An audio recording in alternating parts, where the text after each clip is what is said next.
Another minute here.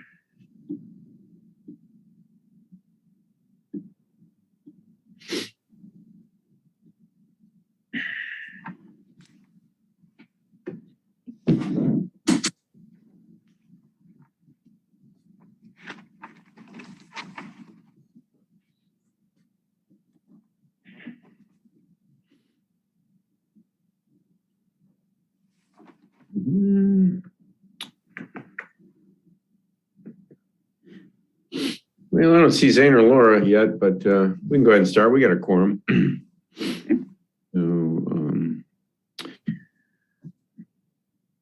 With that, good evening, everybody. It is Tuesday, August 3rd. I'd like to call to order a regular meeting of the Redondo Beach City Council. Roll call, please. Councilmember Nierenheim. Here. Councilmember Lowenstein. Here. Councilmember Horvath. Here. Councilmember Obaji. Not here. Councilmember MD. Not here. And Mayor Brand. Here. Okay, let's all rise and salute the flag. Is there a flag? There it is. And take a moment of silence afterwards. Okay, ready? Begin. I pledge allegiance to the flag of the United States of America, to the republic for which it stands, one nation, under God, indivisible, with liberty and justice for all.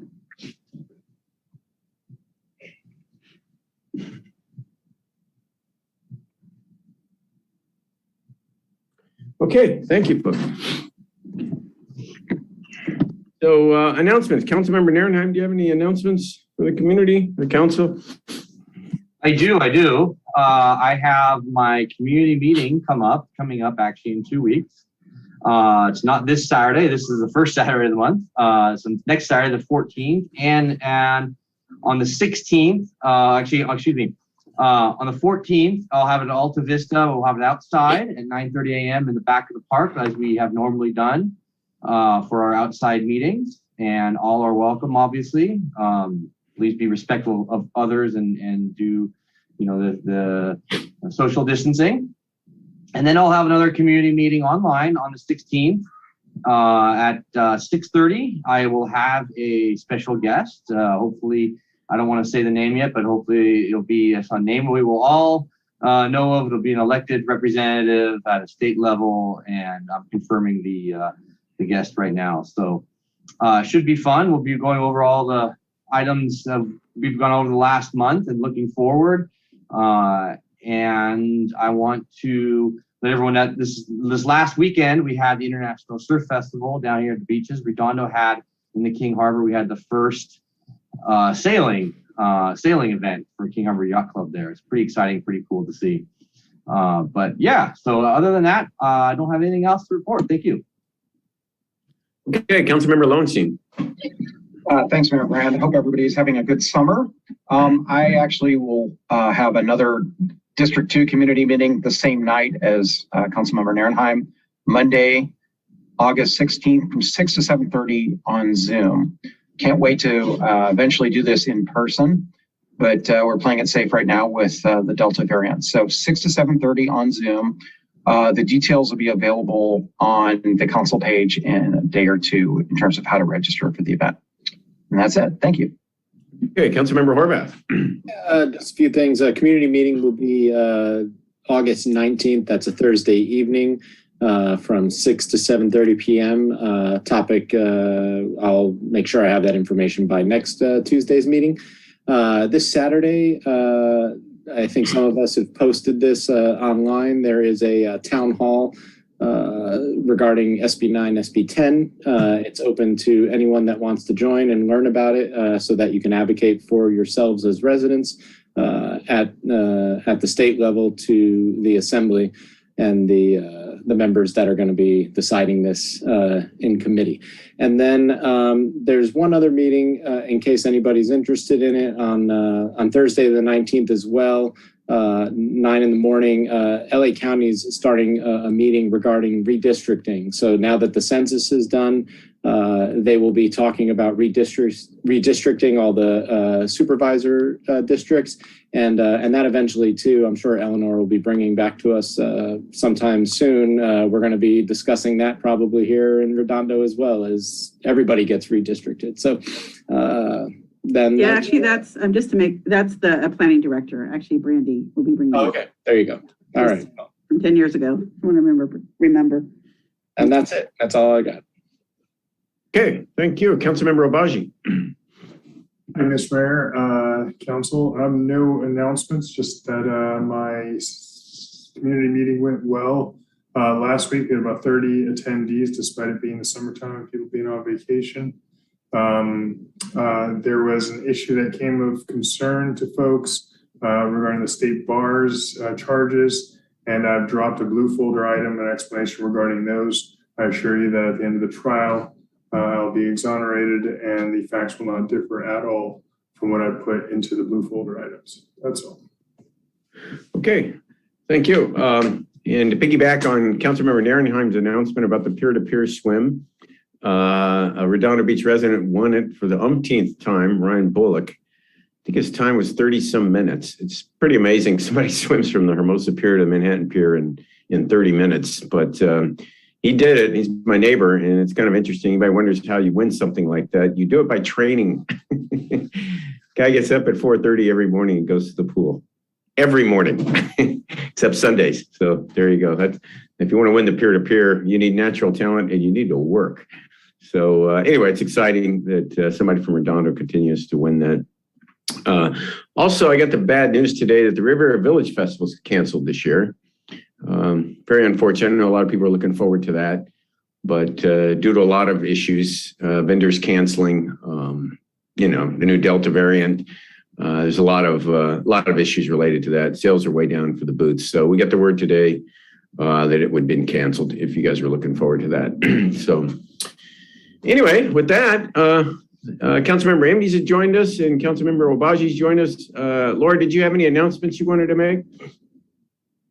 I'm sorry, you had me at disadvantage. It wasn't letting me on, so I apologize for missing everyone's announcements. I would have loved to piggyback on some of them. So I didn't quite hear what everybody had to say. So no, I'm fine at the moment. Thank you. Yeah, they mostly just announced their community meetings, and Councilmember Horvath mentioned the redistricting meeting for the county. That's a big deal. We could have a new county supervisor just out of redistricting at the next election, but we'll see what happens with that. But, didn't we get redistricted and we lost Betsy Butler at the same time? Wasn't that also just yeah, 10 years ago, that's exactly what happened. And yeah, so you never know. Well, I just got back from a trip to Idaho, and whenever I go to other cities, I tend to I geek out and I check their council meeting agendas, and especially when I see a cute town, to see what they're all talking about, and you'll be it's kind of neat to see that even in the small towns of Idaho, they had back-end parking,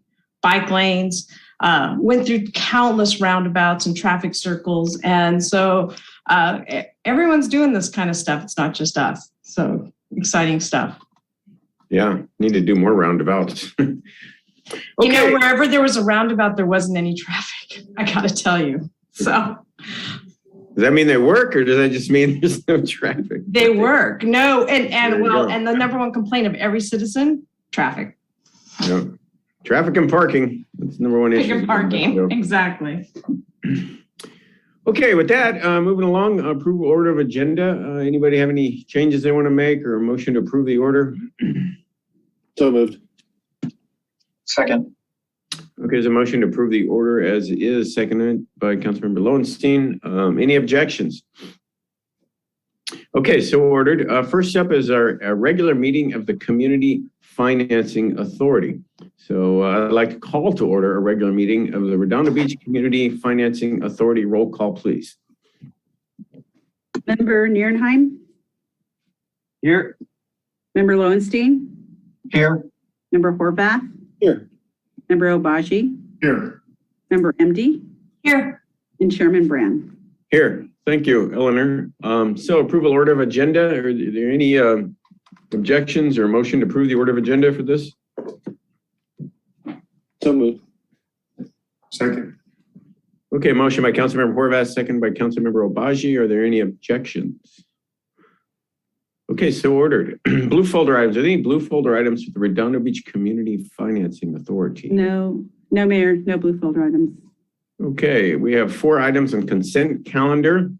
Any item can be pulled by any member. Any member of the public can speak on any item on the consent calendar. Again, this is for the Redondo Beach Community Financing Authority. Are there any members who'd like to pull any items? Okay, hearing no takers. Is there anybody from the public who'd like to comment on any of these items?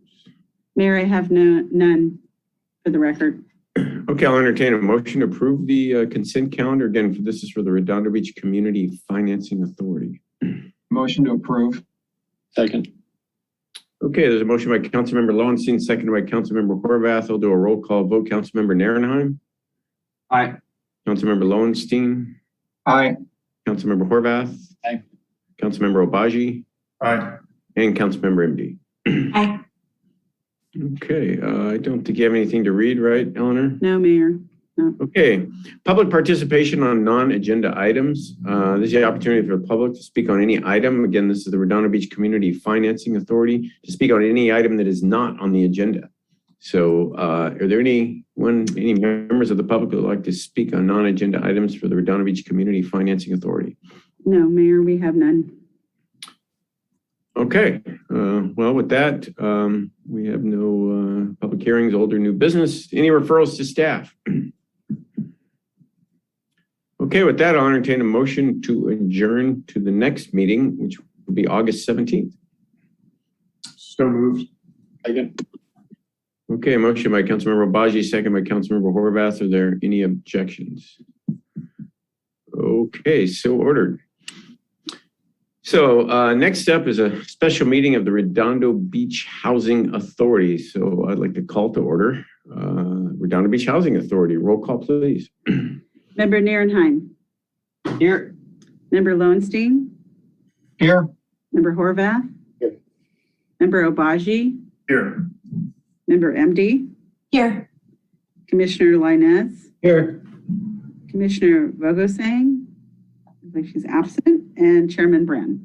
Here. Thank you, Eleanor. Okay, approval order of agenda. Is there any motion to approve the order of agenda? Motion to approve the order of agenda. Second. Okay, motion by member Lioness, second by member MD. Any objections? Okay, so ordered. Consent calendar. There are 4 items on the consent calendar. Anyone can pull any item. Any member of the public can comment on any item. Are there any members of the public who'd like to comment on any item on the consent calendar? There are no items that someone would like to speak on this one. No. Are there any items that any council member would like to pull? Is there a motion to approve the consent calendar? So moved. Second. Okay, a motion by, I think that was Councilmember Obaji, second by Councilmember MD. I'll do a roll call vote. Councilmember Narenheim. Aye. Councilmember Lowenstein. Aye. Councilmember Horvath. Aye. I'm sorry, member Obaji, Yes. Aye. member MD, Aye. and member Lioness. Aye. Okay. I don't think you need to read anything, do you, Eleanor? No, Mayor. Okay, there were no excluded items. So public participation under non-agenda items. This is the opportunity for the public to speak on any item that is not on the agenda. Again, this is a Redondo Beach Housing Authority. So anybody like to speak on a non-agenda item? Is there anyone? No, takers? Mayor. No one from the public on this one. Okay, there are no public hearings, old or new business. Any referrals to staff? Okay, with that, I'll entertain a motion to adjourn. Motion to adjourn. Second. Okay, motion by member Linus, second by member MD. Are there any objections? Okay, thanks for coming. Member Lioness, really appreciate Thank it. you. Quick and easy. And so ordered. Meeting is adjourned. So back to our regular meeting of the Redondo Beach City Council. Roll call, please. Councilmember Narenheim. Here. Councilmember Lowenstein. Here. Councilmember Horvath. Here. Councilmember Obaji. Here. Councilmember MD, Here. Mayor Brand. Here. Thank you, Eleanor. Okay, blue folder items. Do we have any blue folder items for this regular meeting of the City Council? Yes, for H3, which is contracts under 35, we finally received the contracts from the county for the vote ballot box, drop box, and the vote center at Alta Vista. J1, public participation of non-agenda items. We have Councilman Zain Obaji Jr.'s statement. And then N2, which is the Storefront Improvement Program, public comments, and PowerPoint presentation. That's it, Mayor. Thank you. Okay, is there a motion to admit those to the record? So moved. Second. Okay, motion by Councilmember Obaji, second by Councilmember Horvath. Any objections? So ordered. Consent calendar. Tonight, we only have nine items on our consent calendar. Any member can pull any item. Member of the public can speak on any item. I'll go through the council, see if they want to pull any item, and then we'll turn to the public. Councilmember Narenheim. I'm good, thank you. Councilmember Lowenstein.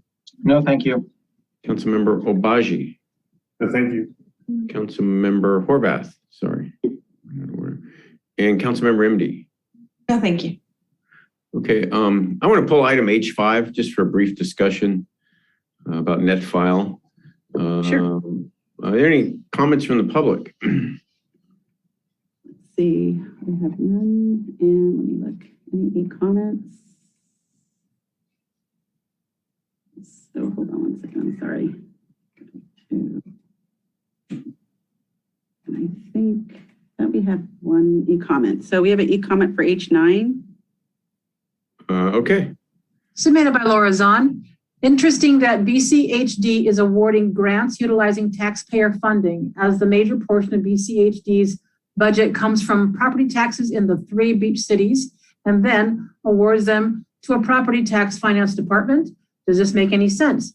Does BCHD also award grants to Manhattan and Hermosa police/fire departments, or at least to departments that are not operated by Los Angeles County? Are we, the property tax residents of Redondo Beach, supposed to be impressed that BCHD is awarding grants with our money, even if it is for our departments/residents? That concludes comments for consent calendar. okay. Thank you. Is there a motion to approve any items on the consent calendar or to approve the consent calendar other than item H5? So moved. Second. Okay, motion by Councilmember Horvath, second by Councilmember Obaji. I'll do a roll call vote. Councilmember Narenheim. Aye. Councilmember Lowenstein. Aye. Councilmember Horvath. Aye. Councilmember Obaji. Aye. And Councilmember MD. Aye. Okay, there you go. Mayor, You got nothing to a couple things to read, Eleanor? Not tonight. Not tonight. Well, there you go. Let's go right to H5. And it's just, I pulled it. I had a question, Eleanor. You know, Sure. obviously I've run for office a few times and NetFile came online the last couple of elections. And what I've heard every time was that from my treasurer, there were some weird glitches in there. And when she had discussed them with NetFile had said that we needed a higher version of their program to fix those problems, that we had only purchased a certain level of their program. I don't know if this is true or not, but it seemed to be causing a lot of extra work for all the treasurers. But yeah, that's just what I wanted to ask you about. Is there some higher version we can purchase? We'll have to reach out, but we have the top of the line for at least for the city portion of it. I know that there is a software out there for treasurers that want to purchase the treasurer so they can import from Excel. So we'd have to reach out to NetFile to see what the issues are, because we have the top of it of the that I know of, that we have this software. Okay, well, I guess what I'll do then is I'll have my treasurer who, Yeah. reach out to you and explain what they explained to her. Right, yeah, that would be great. Then you can figure it out. Yeah, because I heard that twice in 2 different campaigns. And, it's hard enough for people to run for office to No, have I to be know. struggling with something that it was on the city side. It wasn't on the treasurer's side. So I don't know it though. I'll have her explain it to you. Yeah, no, if anybody has issues or anything, definitely call me, and then I will reach out to NetFile to see what we can do. Okay, great. No problem. Is there a motion to approve this item? Or is there any public comment? Is there public comment about H5? No public comments. Nope. Motion to approve H5. Second. Okay, motion by Councilmember Lowenstein, seconded by Councilmember Horvath. Do a roll call vote. Councilmember Narenheim. Aye. Councilmember Lowenstein. Aye. Councilmember Horvath. Aye. Councilmember Obaji. Aye. And Councilmember MD. Aye. Okay, there you go. So next up is public participation on non-agenda items. Again, this is the opportunity for anyone from the public to speak under non-agenda items only. Everyone has 3 minutes to speak. So anyone sign up to speak tonight, Eleanor? Yeah, I have Holly. Oh, she just raised. Okay, so Holly Osborne. Okay, I haven't written this completely out yet.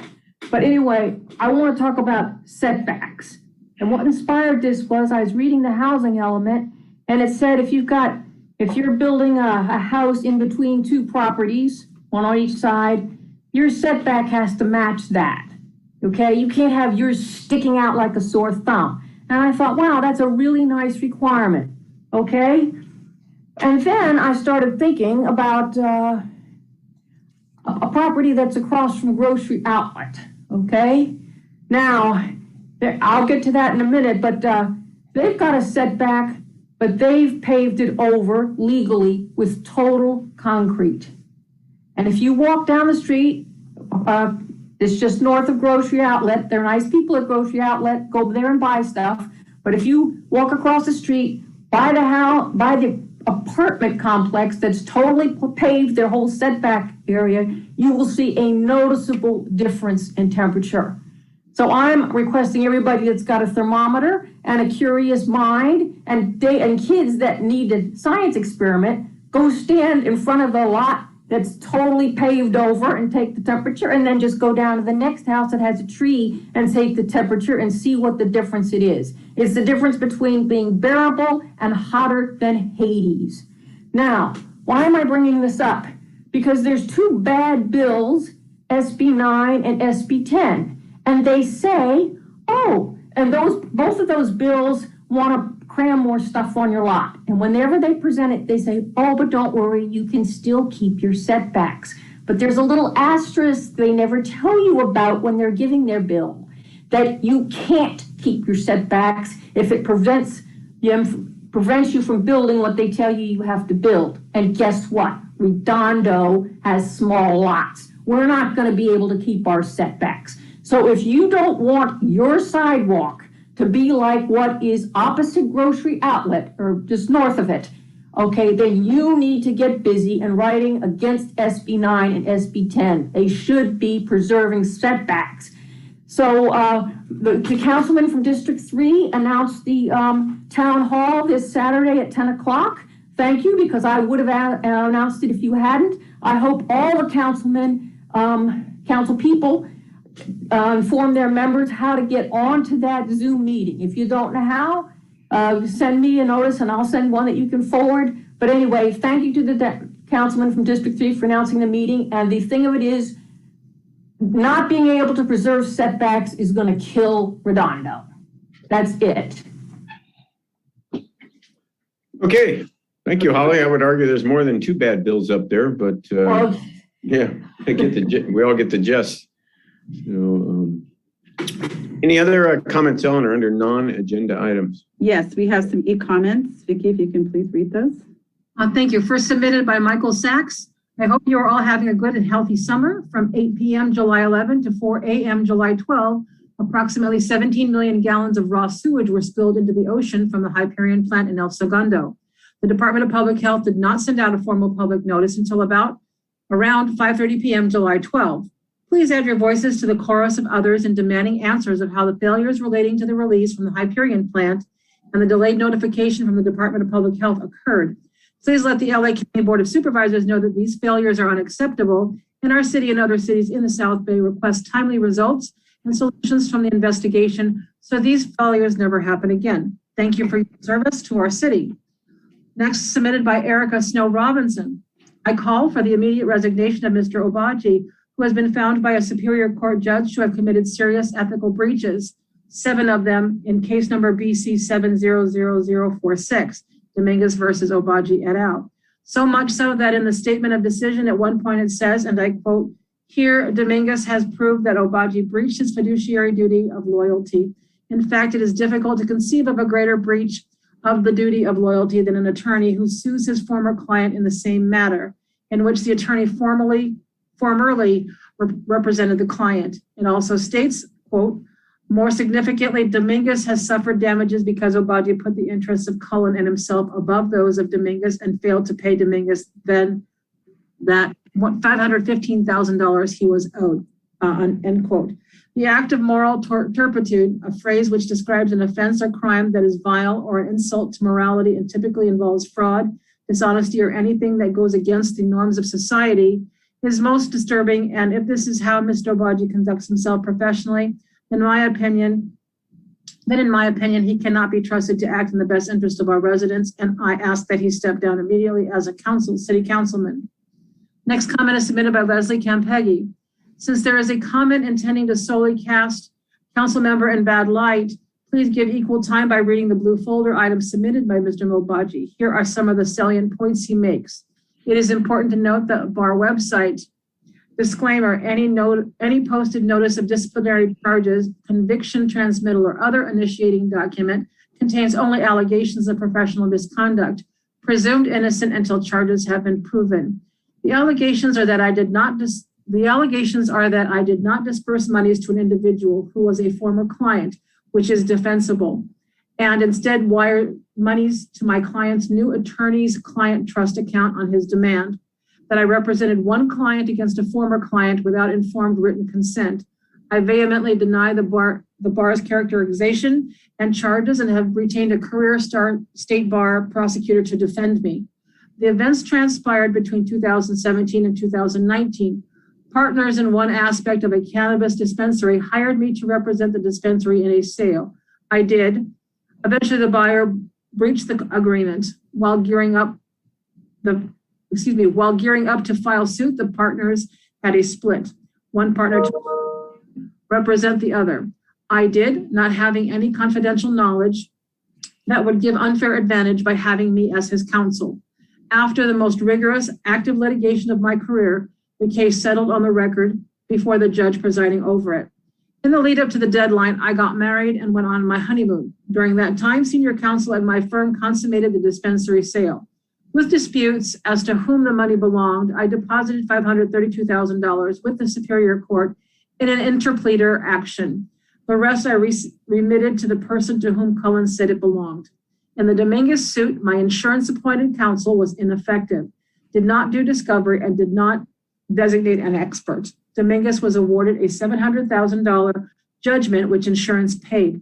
I filed suit against my former counsel, but the state bar seeks to use the state court decision that resulted from my prior counsel's ineffective representation against me in this proceeding. We will fight this to the end and expect to prevail. Those are all the comments submitted under. There's one more, Vicki. Thank you. I'll refresh. Thank you. The additional comment is submitted by Chris Voisey. It was very troublesome to hear this week about the 7 charges filed by the California Bar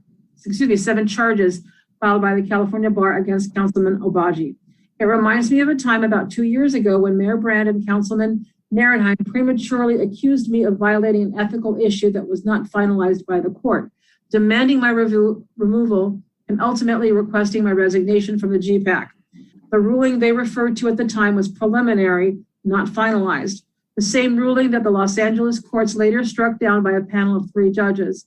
It turns out the wording was not that of the court, but instead crafted and written by the team representing Mayor Brand. Any use of these false allegations is now considered defamation and an inappropriate attack against me. Fast forward, and now we have the case of Councilman Obagi. To be clear, a judge has already found Obagi guilty and ordered the repayment of the misappropriated funds plus attorney's fees, plus expert witness costs, BC 667767, to the amount of $710,000. Further, the state bar has now charged Obagi with moral turpitude and 7 counts of ethical violations, SBC 210-30528. These charges are significantly more than the false allegations publicly accused by Obaji's key endorsement and running mate, the mayor. I demand the resignation of Councilman Obaji immediately, and I hope this be a lesson that moral turpitude is not acceptable within any of our elected or appointed positions. It is time for Redondo Beach to stand up and not take this and other actions by our fragmented council that think they rise above not just morals, but the law. We are one community that should be getting along, but be clear, if you violated the law, you should suffer the consequences. Likewise, the question of ethics is clearly spelled out in this case and is not tolerable. Let's bring Redondo Beach together to create one Redondo together, unified and with the proper representation from a council that speaks for the people, not their self-interests. Okay, any more? Not for, that concludes the agenda items. Okay. Moving right along, item N1, discussion and possible action to approve the City of Redondo Beach Transit Center property management and maintenance services request for proposal for the new transit center. So Cameron Harding, our Community Services Director, are you going to handle this?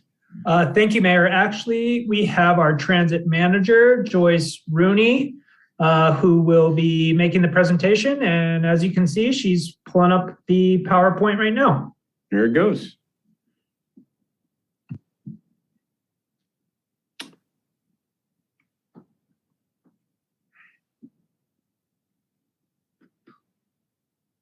Good evening, Mayor and Council. Hi, Joyce. How are you tonight? Good, good. Thank you for joining us. Okay, I'm gonna try and get my, here we go. So tonight's presentation is about the RFP for the property management and maintenance of the new transit center. The current location of the city's transit center is at Kingsdale Avenue and Artesia Boulevard. That's on the west side of the South Bay Galleria. As you can see from these photos on the slide, the amenities are limited to a small passenger waiting area on and an island with several bus bays. There are only bathrooms for the bus drivers. The current location is used by Metro, Torrance Transit, Gardena Transit, and Lawndale. There's because Beach Cities Transit didn't start services until 2005, there was no space for the BCT 109 to have a bus bay at this location. The new transit center will be open to the public for over 19 hours a day and will require regular daily cleaning and maintenance of the public bathrooms and property.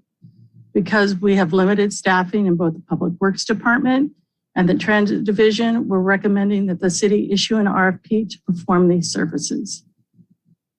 The scope of work will require the contractor to provide all labor, supervision, technical support, administration, oversight, equipment, supplies, and materials for the management services and maintenance, which are listed below on the screen. So it will include general custodial cleaning and janitorial services of the public bathrooms, as well as the driver room and office spaces, trash collection, recycling, processing, or removal, window washing for the building, as well as servicing our HVAC system, any fire and life and safety equipment. We're asking that the contractor provide landscape maintenance, pest control, and perform any vandalism repair or graffiti removal. The RFP also will include the request for providing pricing for on-call services. So if there are any, anything that comes up during for repair or that needs to be done, we'll be able to have a fixed rate cost for those services. And then for anything we may have forgotten, we'll also be able to request additional services. So the term of the agreement will be for about 3 years and 6 months. We would like to keep the project funded on a fiscal year cycle. and will also include 2 one-year options. The expenses for the transit center will be funded using dedicated transportation funds, which will primarily be using Prop A local return money, as well as some dedicated transit funds that we receive as part of our municipal operator funding. General funds won't be used to pay for these expenses for the transit center. If council approves the RFP tonight, we plan to issue it next week on Monday, the 9th. We have scheduled a virtual pre-proposal meeting for the 25th with proposals due on the September 22nd. We would plan to interview the top bidders in October and return to council for contract award in November so that we can have a contractor in place to start services in January or whenever the transit center is ready for operation. So the new location of the transit center is at the city's property on Kingsdale Avenue. And the construction started in October of 2020. So this image is when construction first started last year. As you can see, the dirt area has a general outline of what the location of the new transit center. The public parking lot will be in the parking area that's to the right of the new transit center location. And the buildings that are bounded by the purple lines includes the transit operations facility as well as the homeless pallet shelters. This is the site plan for the construction of the project. As you'll notice, the transit center island and passenger area is at the top of the screen. Public parking is to the left. And then this is just for information that the property management services will not include the transit operations center or the homeless pallet housing. We recently have a general design of the aerial view of the new transit center.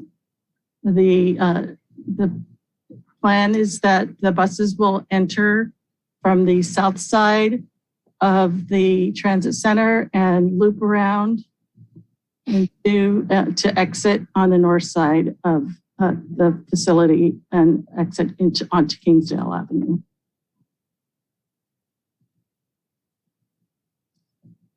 The transit center facility amenities is greatly enhanced. It will be open during all transit operation service hours. Metro starts as early as 5:30 a.m. and they are also the last bus at 12:30 a.m. The location has 12 bus bays, a passenger waiting area. We will include a ticket vending machine and real-time arrival monitors for the transit services. The building has a driver operator lounge and security offices that will be used by both the RBPD as well as a contracted security company. There are public and private bathrooms, bicycle facilities, public art. The parking lot will have about 320 parking spaces, and there are spaces for electric vehicle charging. There will be a drop-off kiss and ride lot that's going to be closer to Kingsdale. And then the property will also have many blue security phones as well as security cameras. So the new location will have a bus bay for Beach Cities Transit, which we're very happy about, as well as continue to serve Metro bus towards Transit, G-Trans Lawndale. And depending on Metro's decision about the Green Line, Line C alignment, it may be a future Metro rail station. So staff is requesting the council consider approving the request for proposal for the Redondo Beach Transit Center property management and maintenance services. That concludes my presentation. So if you have any questions, I'm available. Okay, well, thank you, Joyce. Appreciate that. I have a question. Is it really going to be done in January? Well, we had a construction meeting earlier today. The target date is the end of January, although it is possible there will be that will be extended, but there's no final end date. Okay. As it stands right now. You can stop sharing your screen. Okay. Who wants to speak? Councilmember Obaji. Actually, Ms. Rooney, you can leave that up for a second. If you look at that, you see people with their bikes. Granted, this is just rendering, but I know from my experience living elsewhere, Mar Vista, otherwise, that storage for bikes and safe storage for bikes is a real problem at transit centers. So how are we, what are we doing to allow people to park their bike and ride safely and find their bike when they return? Well, there are going to be bike racks as well as some bike lockers. And there are a couple of places that there will be places to secure bikes. One will be on this north side of the property near the Kingsdale. And you won't be able to see it on this image, but in the Kiss and Ride lot, there's going to be bike parking as well. We are going to have a transit center security service that will be there for most of the day and evening. So in addition to lockers, there will be someone on site to be patrolling the area and ensuring safety of property. All right. Are we going to have cameras on all the bike racks? And there are many cameras. I think we have over 100 cameras throughout the facility. So, well, I can't speak to the exact location on the bike racks. I would venture to say that there will likely be cameras looking on the bike racks. Well, I'd like to make sure that occurs because let me tell you a little brief story about my time at, it was a Westwood, temporarily while we were waiting for this house to be finished, Westwood Metro stop. I parked a bike, a $200 bike, single speed at the Metro daytime, went out to downtown, came back, it's gone, right? Locked and everything. Okay, I get another one off Facebook Marketplace, $100. I'm like, this is a cheap bike. There's no way somebody's going to steal it. Couple days out there and there's a security guard out there, but they turn their back, they look the other way, they go on their 10-minute meal, rest break and their half an hour lunch break where they get to go wherever they want, and it's gone again. So if we want people to ride their bikes here, I think we got to make sure that we provide security so they can park their bikes here and find them when they return. So it's while we're constructing, it's a lot easier to get the cords down or the infrastructure down to put in cameras, but I'd like to make sure that we have conspicuous cameras over all areas where bikes are parked. So what can I do to ensure that occurs? Well, I'm fairly confident that we will have cameras on the bike locker areas, but we can follow up with you later. I don't know if Ted Simon can provide any more detail about that, but I believe it shouldn't be a problem in general. But I can thank you, Joyce and Councilman. I don't have the specific information, but I do recall when we were looking at all the camera locations that there's significant overlap between the cameras. So as Joyce said, I think we should have very good coverage over the entire transit center. But hearing concerns, I think that's something that could be assured that when those cameras are set, that they do have all the angles covering all the uses out there. And are police going to have access to those that footage fairly easily? Because I know that transit center is kind of county related and beach cities related. No, that's a CCTV video is going to have a direct link into the Redondo Beach Police Department. So they are the ones that will actually have direct access to the video feed. All right, sounds good. Thank you. That's it. Okay, Councilmember MD. I also have questions along those lines. So for example, Culver City, the Expo Center, if you can go look up, Metro actually has a bike hub that's kind of indoors, kind of a cross between a bike locker and bike parking. If we want people to ride their bikes to this Metro Center, you're right, we have to have safe bike parking. And part of the problem with the Metro stopping the Green Line, C Line now, on Marine Avenue is exactly that. They steal not just the bike, but they'll steal the bike parts. You end up with no seat if you have a breakaway seat. Cameras, okay, but I think it'd be much better. Those are kind of good for after the fact that they've gotten stolen, and they might provide some deterrent, but I think having bike lockers or some kind of hub, and those aren't us, that's Metro right now, asking them to put that in would be ideal for me too. And along those lines of, are we doing share roads? How are we going to get the bikes to that location safely on the roads? I think I can answer that part. Yes, Ted.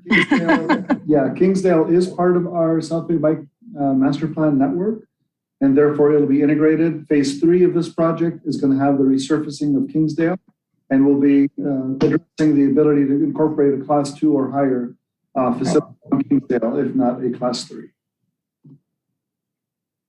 Okay, and just to be clear on those bike stations, to make sure we know what we're talking about, at the Expo bike station, it requires you to swipe your tap card, smile at the camera to get in, and then and to get out of the bike area. So it doesn't take as much space as a bike locker, and I know there's some other concerns and that other people have other uses for bike lockers, but I think something like a hub station would definitely work.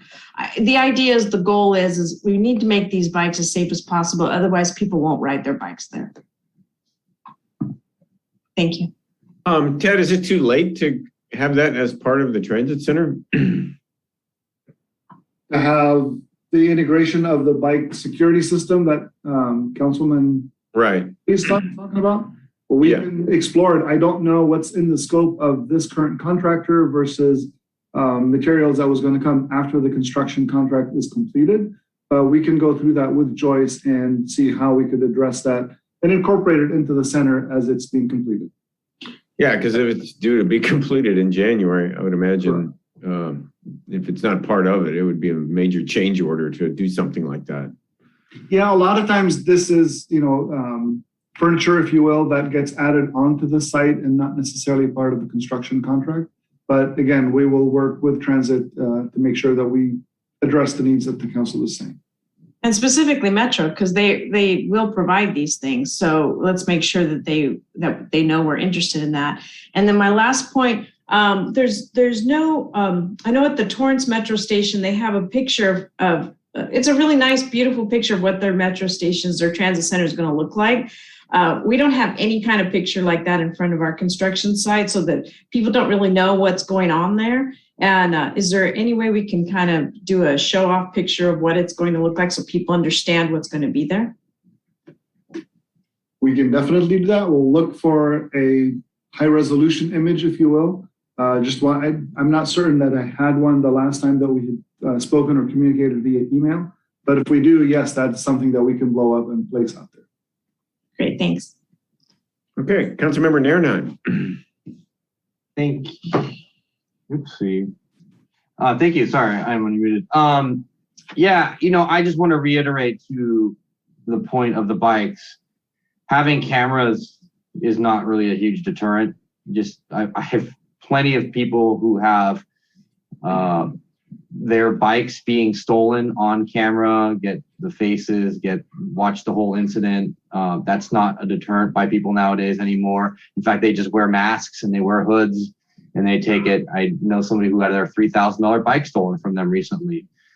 Came through with a big old chain cutting device and boom, it was gone within 45 seconds. So these guys are good. Canada's not going to stop them, but like Councilmember Obaji was saying, real bike lockers. And if it's a change order, if we do whatever we need to do right now, and then we move forward towards a better design is the most important thing we can do, because Mr. Councilman Abaji's point is exactly that. With bikes, they are being stolen left, right, and center right now, and they're ending up everywhere. So whatever we can do to get a more secure location, and if we need to do it after the fact and after it's built out, that's fine by me too. But I really truly think we need to do bike lockers where you can't just simply do a bike lock, cut the bike lock and be done with it. So those are my comments on that one. That's it. Otherwise, it looks great. Thank you. Okay, Councilmember Abaji. Last comment, piggyback, and thank you, Councilmember MD and Narenheim, for what you said, is that recall that we are working towards basically getting the bike path over to that area. We're greening the bike path on Grant Avenue. We funded that. And eventually, if we get some land from the cemetery, we're going to bridge across Inglewood with a bike lane. So hopefully that can help in our lobbying efforts to Metro to get some type of secure installation. Thanks. Okay. Any comments from the public?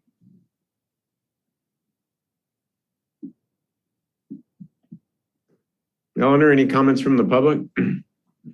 We have comments from the public. No comments. No comments from the public. Yeah.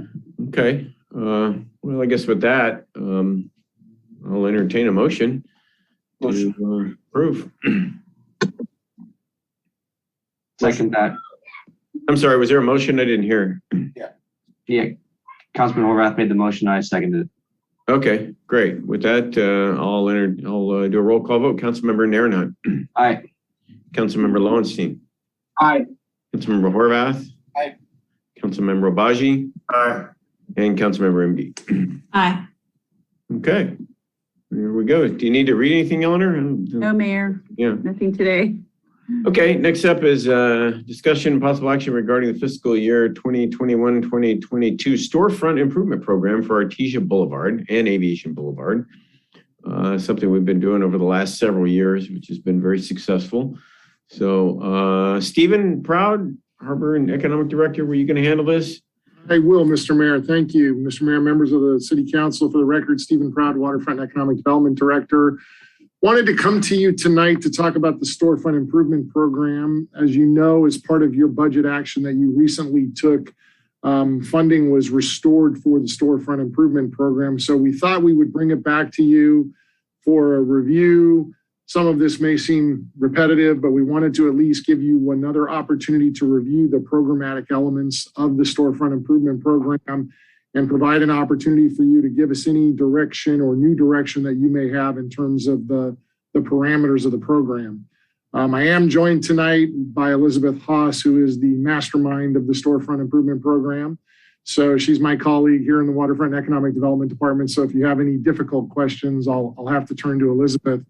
But in the meantime, I'd like to share a screen for a quick PowerPoint presentation if I could. Let me see, I gotta try this one more time here. My apologies. I'm gonna do this. And then I'm going to do this, share screen. There we go. Okay, here we go. So wanted to talk to you tonight about the Storefront Improvement Program. As I said, the council has previously identified the Artesia Aviation Commercial Corridor as an area that has a primary goal of revitalizing the district. We've had the Storefront Improvement Program out there on a couple of different fiscal years. We've also done quite a bit of public improvements to the medians out there and other improvements within the corridor. The Storefront Improvement Program specifically started as part of the FY 17-18 budget, at which time you allocated approximately $100,000 for funding of that program. And then it was refunded the next year, the 18-19 operating budget. It was not funded in 1920 nor 2021. So this is our next opportunity for funding that is available before us. We closed the last round of funding in March 1st, 2019. So it's been about a little over 2 years since we actually were out there and active with the program itself. As I mentioned earlier, your budget action this year, the operating budget included a refunding of $100,000 for the program. What we wanted to do tonight is just briefly review guidelines, the program guidelines that were out there, set up the framework and the application process. And then, as I mentioned earlier, really explore your thoughts and opinions about whether there are things in the program you'd like to see changed or expanded before we roll it out to the public. Just as a way of a reminder, the Storefront Improvement Program, as it was rolled out in the previous two occasions, was really dedicated to the Artesia Aviation Boulevard corridors. And from Artesia, that meant the properties from Artesia, on Artesia between Aviation Boulevard and Hawthorne Boulevard, and then the Aviation Corridor were those properties along Aviation between Artesia and Harper. So that was the area of focus the last two times that we had the funding cycles out there and available for people to participate in the program. The program was structured to be administered through a series of tiered grants, and we had them set up as 3 tiers. We labeled them as a mini grant for tier 1, and those were for non-architectural elements. So if a business wanted to put new paint on, do some new signage, some awnings, those are the kinds of things that the mini grants were intended to fund. If they were looking for more significant storefront improvements, that was a type 2 grant, and that was funded up to $10,000. That was for more significant facade improvements, structural upgrades, ADA compliance, those types of things. And then we did have a 3rd tier as part of the program, which was really designed to help multi-tenant buildings, multi-tenant commercial buildings upgrade their facades. And it could be used for the same types of things that the type 2 tier improvements could be used for. We did allow anyone who was participating in the program, $1,000 of their money could be used for architectural and design services. So that option was available to them as well. I won't read all of these. You're fairly familiar with the program. I think probably the more significant thing on this slide is really the 2 pictures to the right, which is one of our successful renovation program. And these funds can be used for things like exterior paints, upgrading the awnings, new entry doors, lighting, refacing the storefront, code violations. So it's a fairly broad spectrum of improvements that the funding can be used for. And we thought we'd give you a reminder of some of the before and afters that we've had previously on the program. We did an extensive amount of outreach as part of this program. When we rolled it out the last time, we had it on the city's website.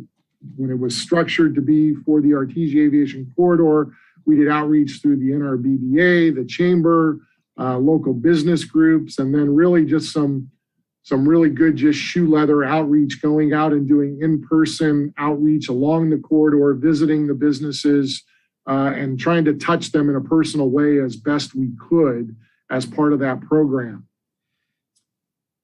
Just 3 examples of what we did previously so you get a little sense. This was one of those tier 1 improvement programs where we replaced some planters, redid some vegetation, installed some drip irrigation for one of the businesses along the corridor. This was about a $5,100 project. You see the befores and afters on that particular project. The second one is a tier 2 project.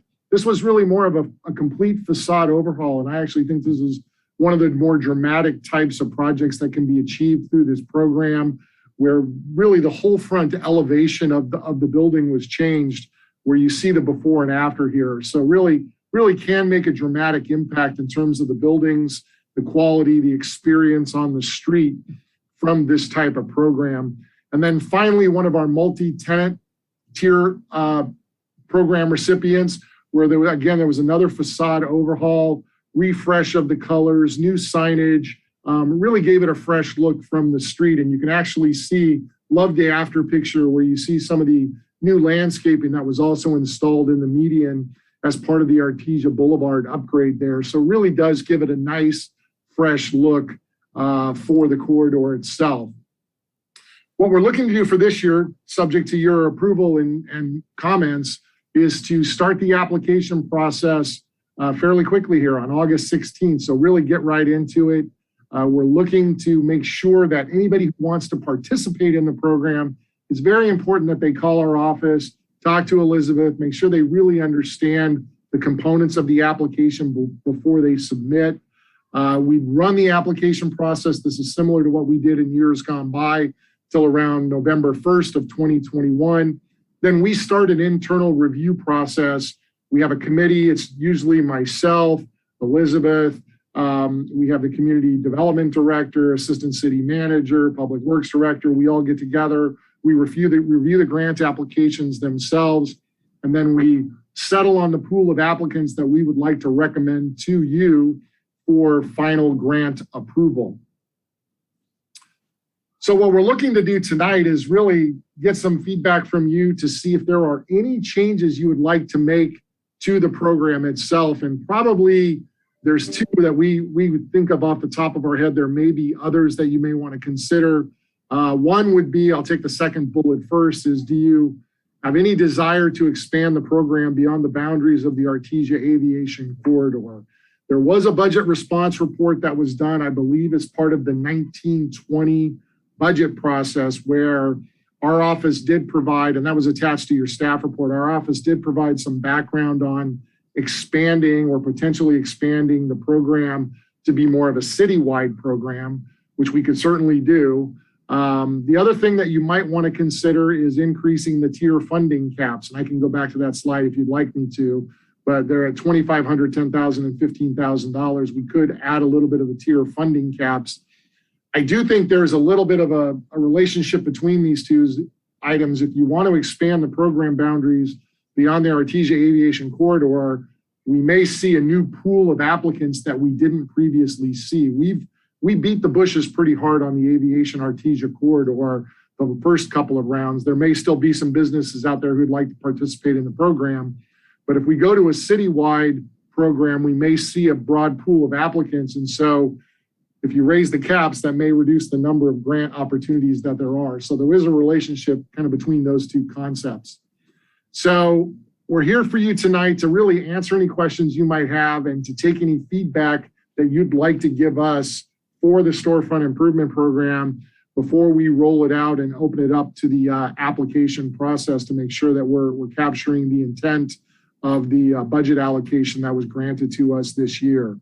So that concludes our presentation. I'll stop sharing my screen unless you'd like me to come back to any particular slide and offer it up to you, Mr. Mayor, to see if there's any comments or feedback that the council would like to provide us on the program. Great. Thank you, Stephen. That really turned out to be a good program. I assume it was fully subscribed, that the original $150,000 has been expended. It has been. We've spent all of the first two rounds of funding in its entirety. Was there like outreach from us? Like how does a business know that this is available?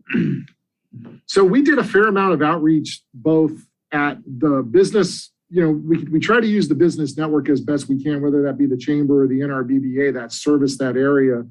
But really our office, and particularly Elizabeth at the time, literally went out and went door to door to every business that was inside of that corridor. So she got to know Artesia and aviation pretty well, just walking up and down, going in and meeting the business owners. I think our biggest challenge, quite frankly, is that while some of the business owners may be interested in the program, it does require the consent of the property owner. And so a lot of times our real challenge is we have some absentee property owners up on the boulevard, as you know. Our real challenge is trying to make sure we can see if we can reach back to the property owners and see if they're interested in participating in the program. That's frankly been our biggest challenge. We may find a business owner who's interested, but they can't get their property owner to kind of jump into the program with them.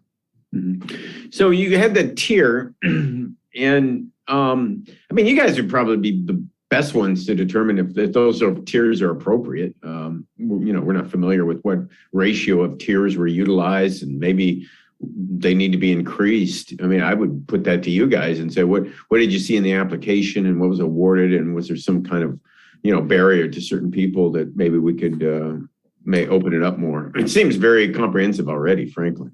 Yeah, I don't know that I would necessarily, and I'll let Elizabeth, if she has some thoughts on it, she could chime in on it. But, our sense is that the tiers were pretty well structured to allow people to do what they wanted to do. Like I said earlier, really the barrier, I don't think were the various tier levels, because that's our match. They can come in and do anything they want. That's just really capping what our contribution is. And if you note on the bottom left-hand side of some of the examples, we didn't even get to 50% on some of those projects. Some of the people went in and we made maybe a 40% or a 30% contribution because the project was a little bit bigger. I don't know that I don't know that we feel strongly that necessarily changing the tier amounts will bring more money into the program, or more participants into the program, I should say. Really, probably the real question is do you want to continue to focus on the Artesia Aviation Corridor itself, or do we think this is a program that warrants some expansion to other parts of the city? Yeah, right. Thanks for that. I think, since it was fully subscribed, I'm happy to just keep it, Artesian Aviation. I mean, that was the point of it. And it seems like Artesia's the one who utilized it the most.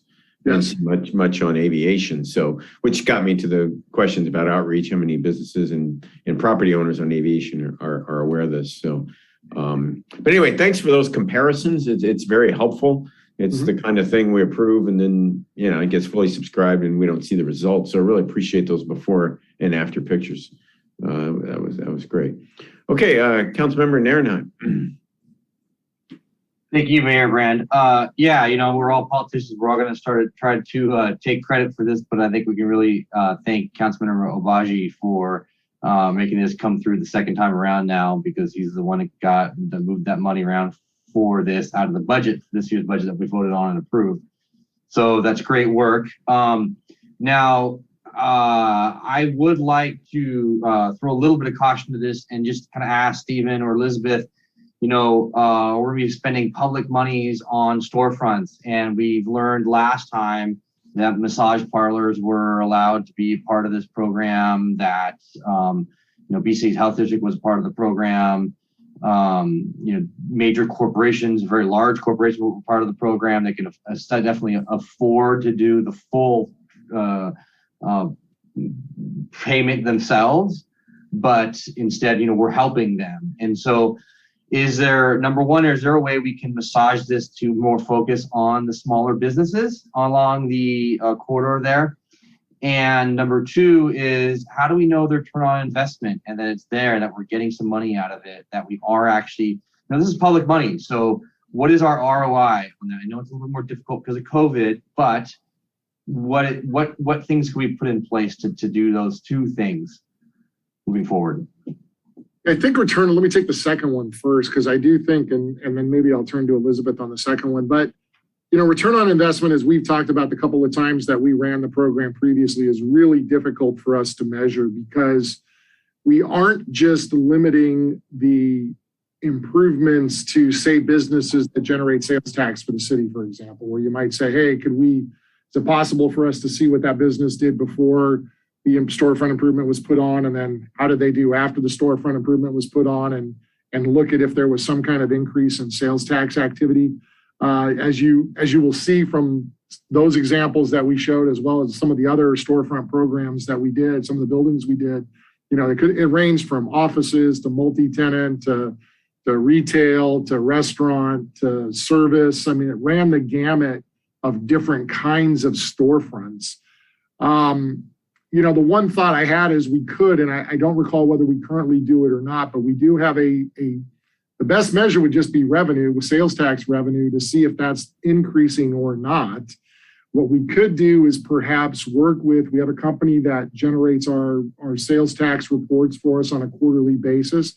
We could ask them if they could geofence that area, take a measurement, at a point in time, and then take a measurement after the project closes to see if it resulted in any increased sales tax. It's always hard to attribute that to, I mean, don't we get our sales tax report from one of our HDL? Yeah, that's HDL. That's what I was talking about. Yeah, I mean, they do it per business, don't they? Well, but we can't really, that's confidential information that we can't disclose on a business by business basis, but but we can internally look at that and say, yes, we can look at it internally. And like I said, what we could do, and we have done in other areas, is just kind of geofence the area, like we have it for the harbor, for example. We know all the businesses aggregated in the harbor, and we can see that quarter over quarter or year over year. So we do have the ability to do something like that. Now, there may be other variables that affect it, like you mentioned. It could be, we get a surge in the Delta variant or some other kind of thing that starts to play with that number. So it's just really hard to make that direct correlation.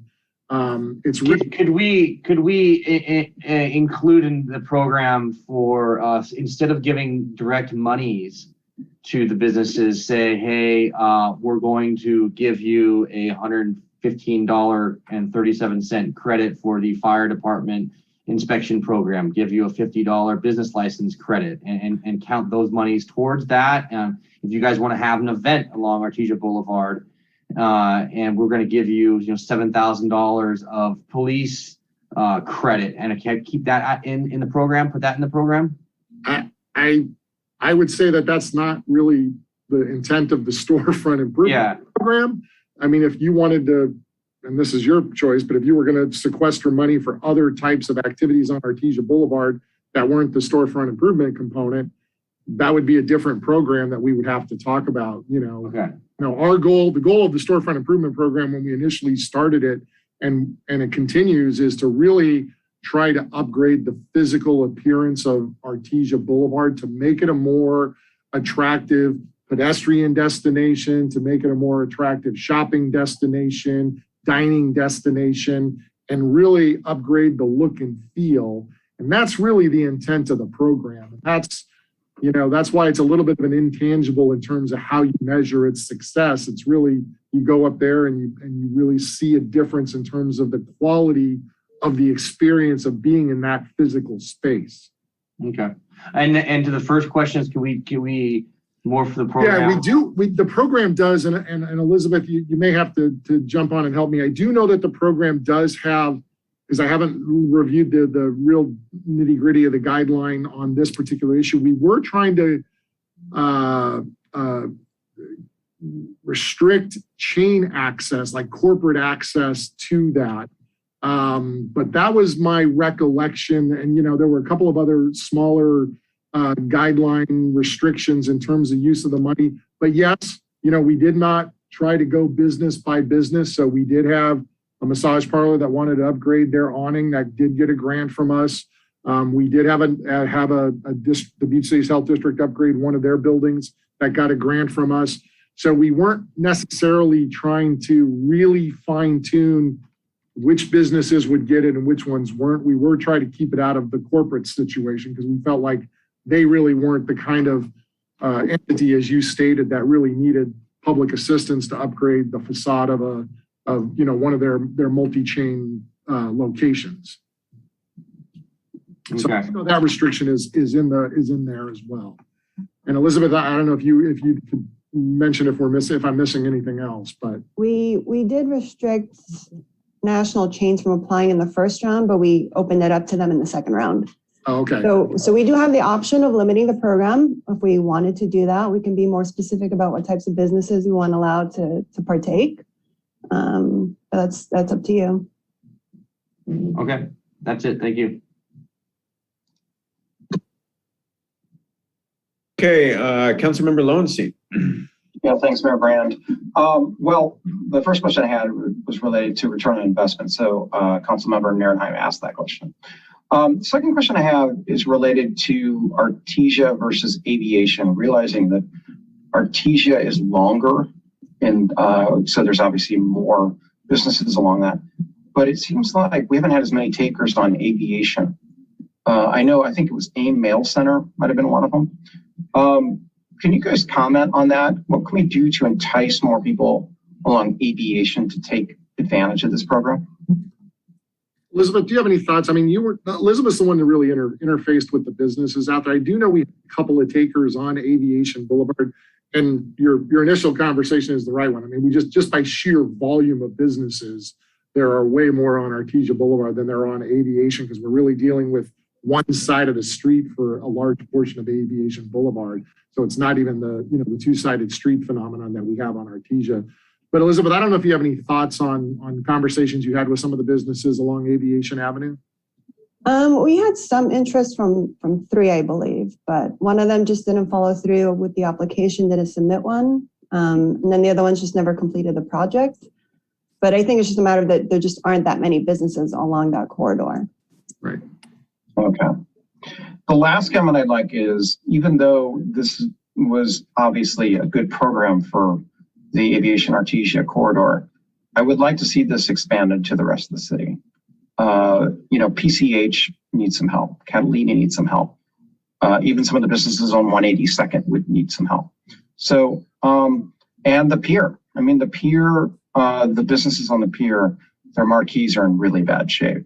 And, it's between not doing the upkeep and, the salt water in the air, degrading the marquees. I really want us to look at this in the future because while I feel really good about Artesia and where we've come in the last 4 years, I don't feel as good about some of the other locations in town, and some of their marquees, signs, awnings look really run down, and that reflects on to people. So I would encourage my fellow council members to look at that and to expand this program to make it citywide, because I think it would really help the appearance of our city. So that's my only comments. Thank you. Okay, Councilmember Emdy. Actually, Mr. Obaji had his hand up first. Oh, that's not what I see, but okay, Councilmember Obaji.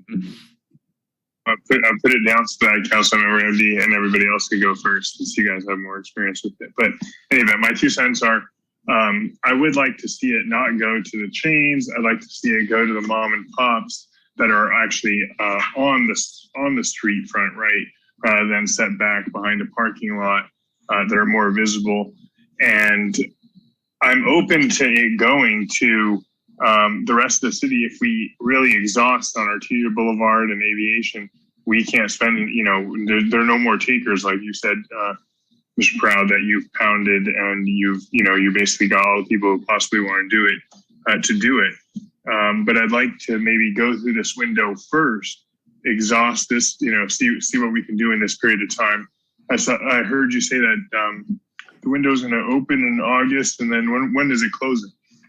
So we're proposing that the window would close on November 1st. But if you feel like that's a little too tight, we can certainly adjust the guidelines and maybe have it close on December 1st and give folks a little more time to participate in the program.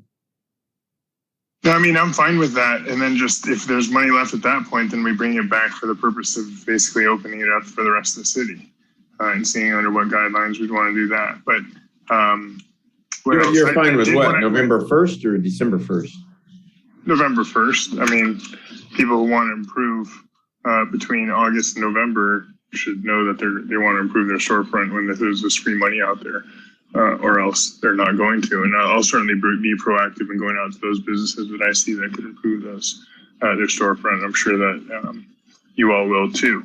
The next thing is that I remember when I made this motion, and look, I didn't create the program, so kudos to Councilmember Narenheim and the mayor for creating the program to begin with, is that I hope that we could get some sort of matching from the business owners. And was that part of it from the get-go or no? Yeah, maybe I wasn't clear about that. So any grant funding that we provide to a business owner is purely on so it's a 50-50 match program. So those tier limits that you see are our caps for those particular types of improvements.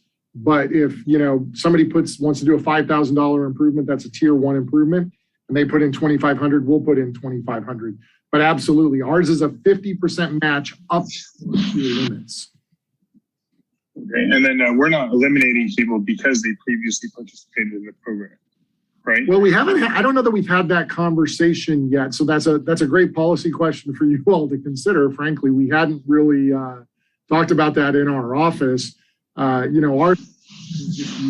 you've been a grant recipient in the past, and presumably maybe if your business hasn't changed hands, right? So there may be a business that received a grant, like I can think of one, Dave's Old Bookshop, for example. Right. They were a grant recipient in the previous round. The business has now sold to a new owner. That new owner may have an additional facade upgrade they'd like to do. we'd leave that to you as to whether you think that's appropriate for us to allow previous businesses that maybe have changed hands, if that's the criteria, to reapply for the grants, or to say, well, we really want to try to touch as many businesses on the boulevard, so let's not let previous recipients get grants until we've exhausted that, similar to what you're saying with the rest of the city. Right. So I wouldn't want to limit it by only if the business has changed hands. Because let's assume for a second that Dave's Old Bookshop hadn't changed hands, but they had used the first money to build the mural on the side of the business, which is visible to the traffic, especially traveling eastbound on Artesia Boulevard. But now, if you look above their awning, you see that the paint, there's a white paint above their awning when their building is a different color.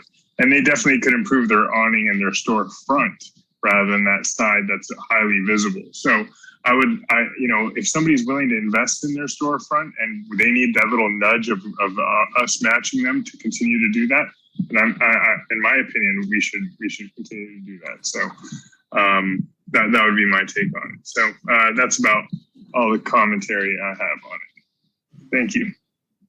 Okay, Councilmember MD. So just a little bit of a reminder that how this started was the NRBBA was doing their Walkabout Artesia event, and I walked into the mattress store, the Goodnight Mattress, and it was the Goodnight Mattress owner who told me about the program that used to happen on Artesia Boulevard, actually, and it was originally done with federal money, and so that's really who should get the credit for bringing this in is the previous owner of Goodnight Mattress, because he's the one who told me about it. And so then we brought it back to council. I'm not going to take full credit for it because I'm one of 5. So it took enough votes to be able to pass it in a budget. But that's what happened. And I also remember very clearly walking with Elizabeth and John Gran and knocking on each and every door to tell them about this program.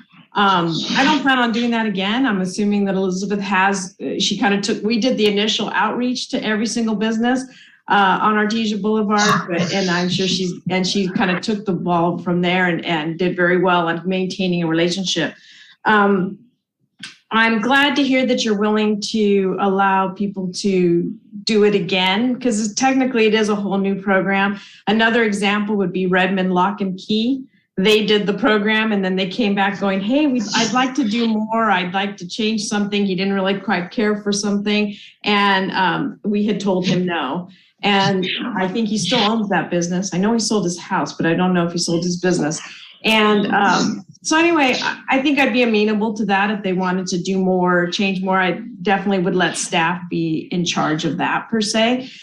Another idea might be, if there is not enough interest in upgrading the storefronts, in order to create more, just a more walkable, friendly type, enticing boulevard, perhaps maybe some more shade or some more walk path improvements, not the path itself, but along Artesia Boulevard to encourage walking. Just some ideas of different other improvements that could be done to the boulevard to kind of make it more enticing in aviation. I think that would be would help create the program that we want, the look that we want. And I think we could be using that money towards all that. That'd be my personal take on if there's not enough interest to do the individual places. And it's hard to do the return on investment. I'd heard that complaint quite a bit. The problem is it isn't really in line with the goal. The goal was just to make Artesia Boulevard a more amenable, a more friendly environment, just kind of a showcase to entice businesses to invest in it, because at the time we had a lot of empty storefronts, and that's getting smaller and smaller, even with COVID on that. So anyway, there's going to be some big changes because of the turnover at the Kurt Hardware site. And I think we're starting to see momentum, and this is really great. So anyway, those would just be my kind of ideas on what I would do with that money. And we can face that decision later when we see how much of the demand there is. Thanks. Okay, Councilmember Horvath. I'll just share my thoughts. I did talk with Stephen about this back during budget because I was inquiring if it was something that should be put in our motion, and he had said, the program had run its course, and so I took it out of our motion that we submitted. But if we think it has a little bit of a second life here, it's worth exploring, and I'm happy to keep it on Artesia Aviation for a truncated period of time. See, go back out, see if anybody is interested, or maybe they passed on it the first time and now they're interested, or to the point of places that want to reapply. I'm absolutely. I think that would be fine too, because clearly sometimes people can only do so much in one shot. So there are places there that I think might be interested in that. But to Todd's point, I would like to see it expand. After some type of cutoff window. And I don't think it needs to be a very long window, maybe 2-3 months at max. But I would like to see it expand because Todd's right. PCH has a few areas that could use some attention. 190th. District 3 has very little commercial, but the little bit that is there could always use a spruce up. There's a liquor store on Inglewood that is tired and old, and there's going to be a new Friendship Foundation thing across the street. So I looking at some of those corridors that clearly people are traveling on a daily basis and that lend themselves to people's visual acuity as to what our community looks and feels like. I'd like to see it expand to those, but start within the Artesia Aviation, see how it goes, and then move on and open it up. Okay, Councilmember Nairnut.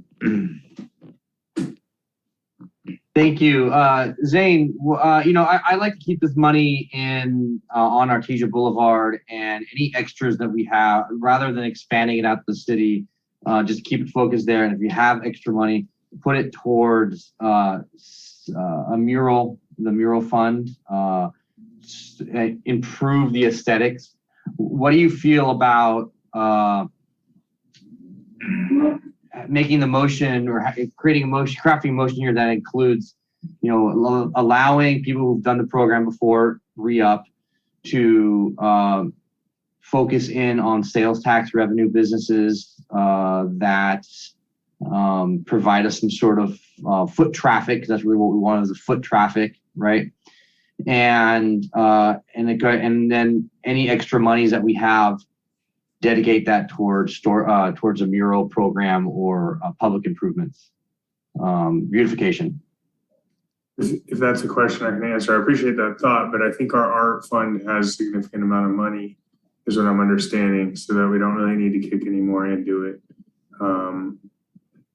So it's just a matter of like how quickly they can roll out those utility wraps, how quickly we can remove the newsstands and replace them with some other art, statues and the like. So I think it's a good thought, but I think there's enough money, and that's not the issue.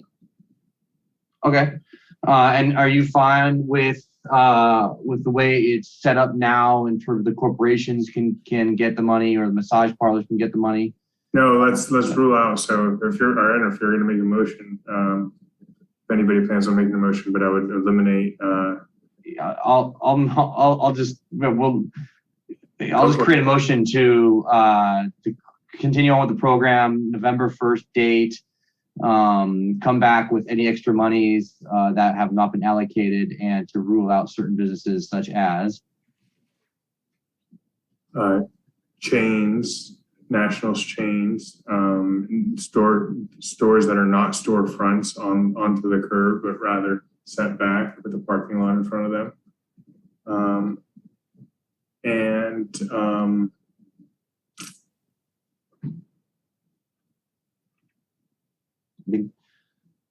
I don't know. I mean, the massage parlors are pretty ugly. If they want to put a pretty face in the massage parlor, I don't know that I want to deny them that. Right? I'm gonna leave it up to you. Yeah, let's leave them in.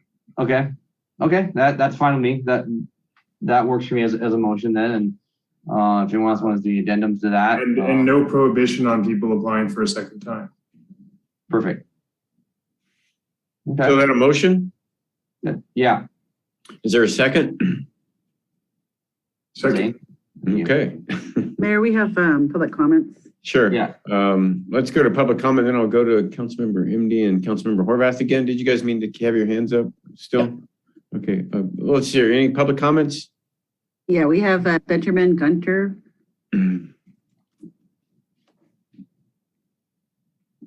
Okay, go ahead, Benjamin. Hi, yes, thank you. Can you hear me okay? Yeah, welcome.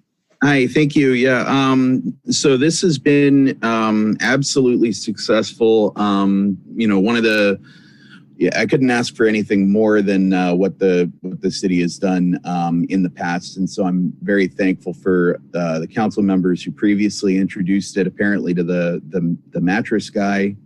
And to Mr. Obaji for advocating for refunding it. I had a couple of comments that I wanted to make about the language, just request for clarification. I think Councilmember MD is right on that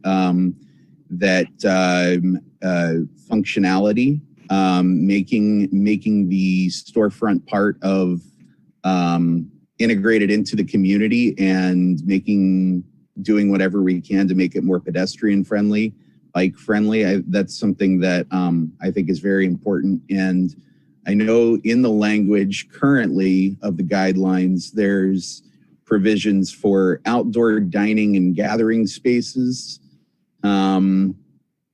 entry doors. Those are the two things that stand out to me. I wonder if we could maybe generalize that language a little bit more. And in the spirit of, I'm happy to improve aesthetics as much as I can. And that's a big part of this. That's the main part of this. But if I can do that along with enhancing the functionality of the storefront and making it a community asset, then that would be even better. So I do appreciate that and hope that that's something that we can do. I also had a couple of comments regarding, as the language is currently stated, the storefront should be visible from the street, obviously. We do have rear entrances. I don't know if that's ever been, I don't know if that's meant to be part of this project or not, but rear entrances that people use, they're not visible from the street itself, from Artesia or Aviation itself, but from side streets. And so I was just seeking clarification on whether that's a go or a no-go. And lastly, wanted to say that I'd be happy, along with the NRBBA, super happy to do additional outreach. NRBBA has already sent an email out to members about this, but we haven't gotten a huge response yet. So I'd be happy to do the walking that Elizabeth and Councilmember MD and others have already done in the past. I'd be more than happy to help with that endeavor as well. Great. Well, thank you, Mr. Gunter. Stephen, did you have answers to any of those questions? No, I think we can certainly look at some of those things. I mean, when we talked about outside dining, one of the areas we were interested in was actually outside dining that was kind of adjacent to the street or visible to the street. Our goal in that was exactly what Mr. Gunter was trying to articulate, which is to try to activate the street itself. So I think we're very interested in seeing that. As I stated earlier, and as Councilmember MD said, that's really the whole goal of the program, is to really try to make it a more walkable, active type of environment. And so we certainly would encourage participants in the program to do that and be a part of the program itself. One clarifying question that I do think would be helpful for us relative to the motion is, a lot of times we have some of the participants who have a parking lot in front of their business. So let's, a strip mall, for example, where we've done a storefront improvement program and helped them. I just want to make sure that we clarify, Councilmember Obaji, that when you say behind a business, you mean truly behind another storefront where you actually can't even see the building, as opposed to a property owner who may have a parking lot in front of their business, but you can still see the storefront, say from the sidewalk or from the street, because we have had those kinds of businesses in the past that have applied to the program. Fair enough. One of the best examples actually had a parking lot in front of it. Yeah. Okay. So yeah, if you've seen good results there, then let's keep that. Okay. But if it's truly not visible from the street, then I think we can look at that criteria and kind of see where they lie relative to the line of sight and make a determination from there. Okay. All right. Any more comments from the public? By the way, my understanding or what I remember is this came up in a council meeting when in our BBA and we were discussing changing the name of Artesia Boulevard.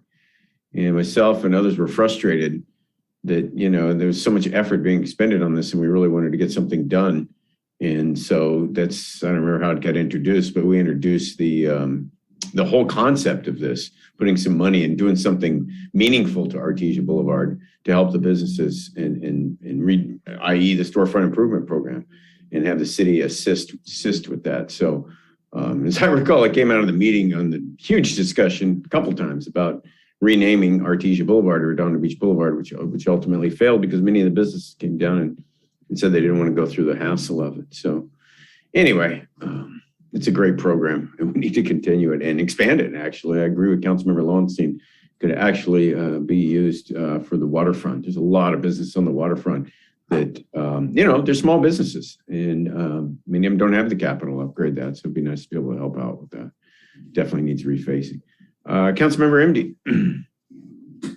Well, I was just going to suggest that we, in reference to the fact that we wanted some kind of an ROI, that one of the options we could also do is increase the tiers if they are a sales tax producing or, some kind of revenue generating for the city type of business. So then that way there's more of an incentive for businesses like a restaurant or retail or something along those lines. The reason why I said it that vaguely is I know that there's a list when we did the Artesia task force, there were certain businesses that were considered more desirable for that boulevard. And so one of the options could be that you increase the tier amount if you would fit that category.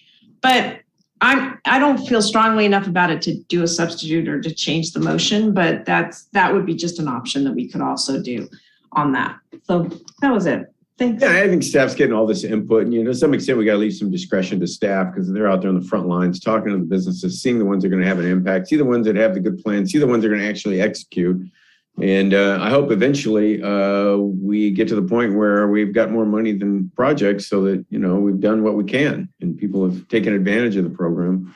So otherwise we just keep funding it as long as we have the money. Yeah, because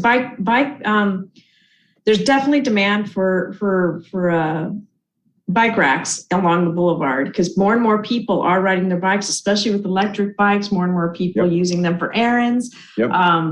And highly. I'm seeing a shortage of bike racks all over town now. It's a true statement. And not just on the boulevard itself, but actually on the location. So I'm really glad that our parameters whenever a business does remodel is to have bike racks on there. And and that's great. But in the meantime, we need some other bike racks too. So I back to the original comments, I wouldn't mind if we were to eventually, if we had extra money to be putting it into things, improvements such as those. That was it. It was just about trying to address the return on investment. Thanks. Okay. Councilmember Horvath. I think the motion stated to open it up until November. Was that correct? Yeah, that was the original date was November 1st. They left it there. So then I would just make a friendly amendment that after November 1st, if the program has not gone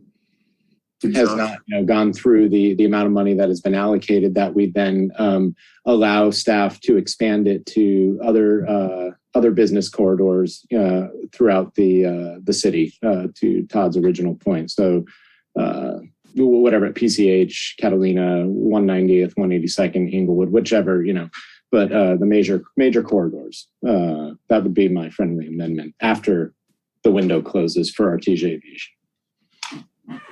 Yeah, if there's money left over, it sounds good. A good idea to me. Is that okay with the motion maker and the second? Councilmember Rabaji, this is the money from your budget. Yeah, that's fine. Okay, then I'm fine with it. Better than Okay, sounds good. Anything else? Christian? And then Mayor, just for the record, there were no more e-comments or anything else for public participation. Councilmember Rabaji, you had other comments?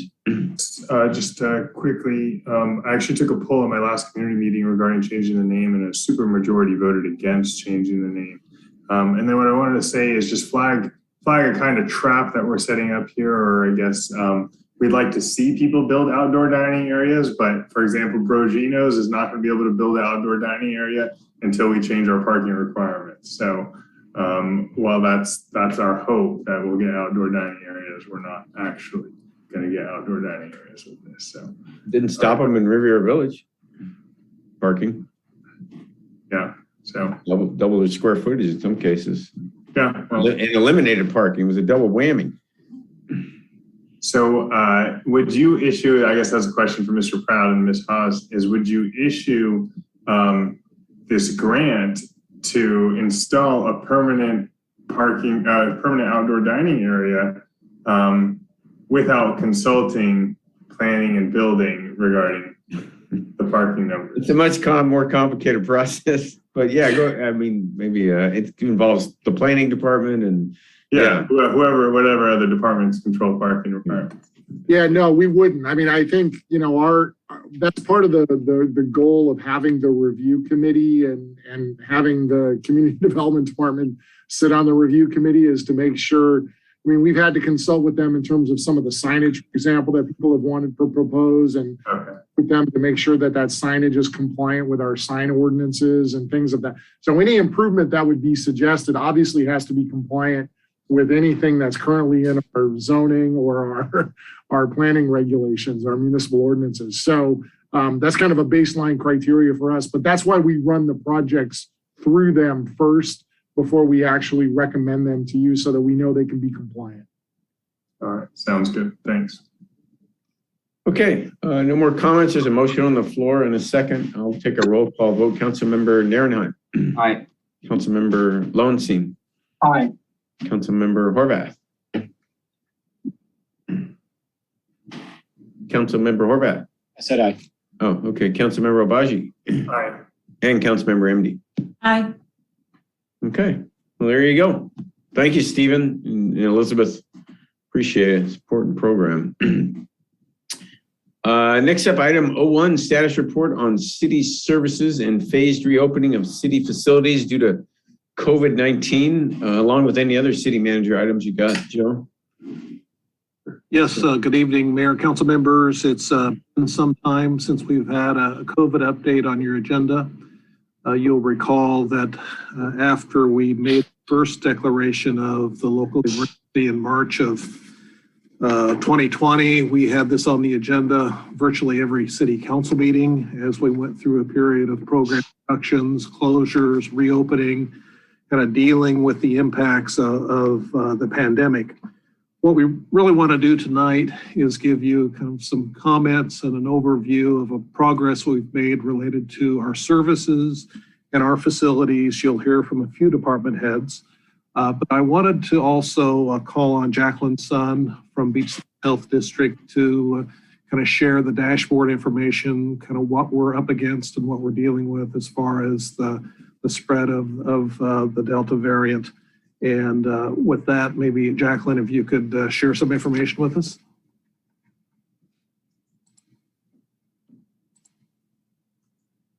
Sorry. Hi, good evening. Jacqueline Sun from the Beach Cities Health District. Thank you so much, Joe. Appreciate the opportunity to provide some of the data that we've been tracking at BCHD as it pertains to the COVID numbers, the recent surge. So I just wanted to run through quickly some of the slides that we have for the COVID health update. Just want to start my slideshow. There we are. So here we go. So just so that you're aware, we've been tracking these trends for the state of COVID For the duration of the pandemic, and all of that data is at our dashboard at bchd.org/COVID numbers. I think our recent trends, we created some new charts and graphs just so that we can see what's happening more recently in the past couple of months. I think that some of the data of what's happening more recently was being overshadowed by some of the scale of which the surge in the winter. And so these more recent graphs kind of show you what's happened in the past couple of months. So while definitely these case numbers, positivity rates, hospitalizations are nowhere near the severity of COVID in the last surge in the winter, I think that what's alarming is how quickly and rapidly these case rates have increased. So these are some of the trends that you're seeing. We're close to now 3,000 cases per day in LA County. And you see the chart on the right where daily deaths trending, pretty stable in the single digits, but recently have ticked up, unfortunately. So just going through some of these numbers, this is just so you can see where we were, where we are as of June 15th and as of August 2nd, which is yesterday. June 15th being kind of the benchmark date of when we retired the blueprint for a safer economy in the state, kind of reopened without any restrictions. And just 6 or 7 weeks later, these massive increases where daily new cases have increased over 1,000%. Our daily new cases in the beach cities is interesting. June 15th, all three, Redondo, Hermosa, Manhattan, cumulatively were about less than one case per day. And now what we're seeing is about 38 per day in the beach cities. Reported deaths have doubled in the 6 or 7 week period. Hospitalizations, in terms of, we have over 1,000 people hospitalized of COVID in LA County. Haven't really seen a number past 1,000 since March. Similarly with positivity rates, 1,200% increase in a short amount of time. Last time we had positivity rates over 6% was in February. So I wanted to show some more local data in terms of the numbers in the beach cities. So this is on our dashboard in terms of beach cities cases, new cases per week. So you'll see the furthest right here, July 25th. So the week of July 25th to July 31st, Redondo saw 113 new cases. Haven't really seen that in the city of Redondo since January. Just in the past month, so July, in the beach cities, we saw 584 cases in the beach cities. The month prior, in June, 48. So it's really an inflection point right now of this pandemic, as we're seeing with surges due to Delta, which I'll talk a little bit about, but wanted to definitely bring your awareness to some of the numbers, especially what we're seeing on the local level here. So this is our daily new cases per 100,000, 7-day average. This is the same metric that the state used to use when we were talking about reopening in the different tiers, if you recall, where we had to meet certain thresholds for case rates and positivity rates. And so our benchmark at that time was to get below 7 cases per 100,000 to move from the purple tier to the red tier. Our adjusted case rate in LA County last week was about 16. So we would be in very deep purple right now at the case rates we're seeing. And generally, to orient you with this chart, the black line is LA County as a whole. Redondo Beach is the line in blue.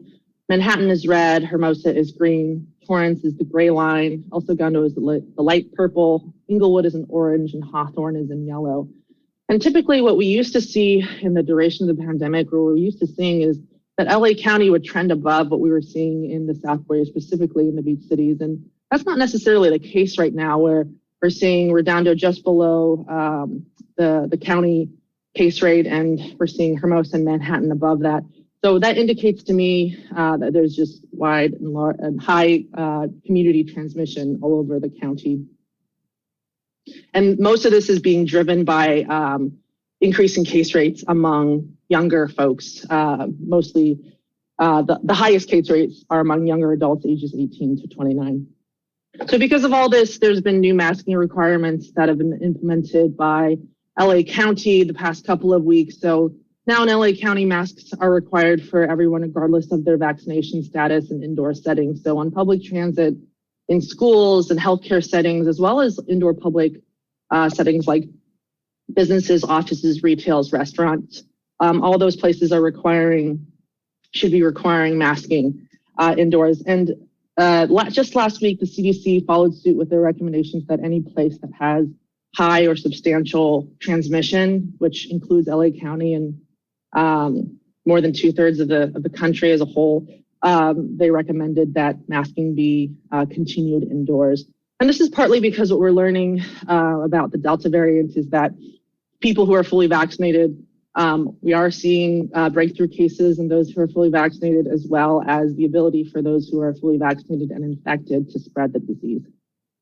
So let's talk a little bit about what's driving this. And this is changing very rapidly, lots of developments. But this is what we know about the Delta variant right now. So according to the CDC, the Delta variant counts for about 83% of new infections in the US. In LA County, they sequenced probably at 600 plus positive cases, and 96% of those were Delta variants in LA County. That was for the week of July 18th through 24th. So we're seeing continued increases in Delta, and that's because Delta variant, as you have heard, is more contagious than the other variants that we've seen, and that's because of its faster replication, also higher viral load. So that means that if you are infected and you sneeze or you cough, there's just a lot more virus that's getting out there and spread, which really increases the transmission. So what we're seeing is that people who are fully vaccinated do have a good level of protection, especially against preventing serious disease and death. And I think that, while we're seeing some post-vaccination infections, and those are increasing week by week, but those folks are experiencing a lot less severe illness. And I think that, when we talk about vaccination campaign, the goal is not necessarily to eradicate this disease completely, but it's just to make sure that people aren't suffering severe disease and death, which we see that the vaccinations are still really effective against. And so you see this chart on the left here, where this is definitely not to scale. This is just something I created to kind of fit and illustrate what's going on here. In LA County, as of July 27th, 4.9 million people who are fully vaccinated. There's been 10,656 reported cases among those who've been fully vaccinated. So while that number continues to increase relative to the whole population of those who've been vaccinated, less than 0.2%. Hospitalizations, 410 out of the 4.9 million, and deaths, 35. So we see that, the vaccines are effective, but we're in this kind of gray period now where we are seeing those who are fully vaccinated getting breakthrough infections. But thankfully, most of those cases have been more mild, less severe than those who are unvaccinated. So running through some of the vaccination numbers that we're seeing in the beach cities. This was pulled from the county dashboard on data as of July 30th. So this is percentage, the top part in yellow, you'll see percentage of residents 16 plus in the beach cities in LA County that have received at least one dose. So this is one dose. These are not necessarily fully vaccinated. That fully vaccinated percentage, they don't disaggregate that information that way, but we're seeing high numbers in the beach cities, 80% in Redondo Beach, 72% in LA County. If we're talking merely just about who's fully vaccinated in LA County, that number drops down to 63%. But we're seeing a lot higher vaccination rates in the beach cities than LA County for the 12 to 17s. 74% of those 12 to 17 in Redondo Beach have received at least one dose. Interestingly, looking at some of the age breakdowns for Redondo Beach, the age that is least vaccinated in Redondo is the 12 to 15-year-olds, where I think in the other cities, it's the 18 to 29. So you see a little bit of a difference there, but all in all, those numbers are really impressive relative to some of the numbers that we're seeing in the rest of the county. And so, as we're seeing more cases and higher positivity rates, it's really important to remind everybody about when is the right time to get tested. And actually, the county just updated these testing guidelines or recommendations for diagnostic testing last week. So anyone with any signs or symptoms of COVID-19, regardless of your vaccination status, should get tested. Anyone who's been in close contact with someone with confirmed COVID-19, regardless of your vaccination status. This is just changed. Before it was if you're vaccinated, you didn't necessarily need to get tested if you've been in close contact.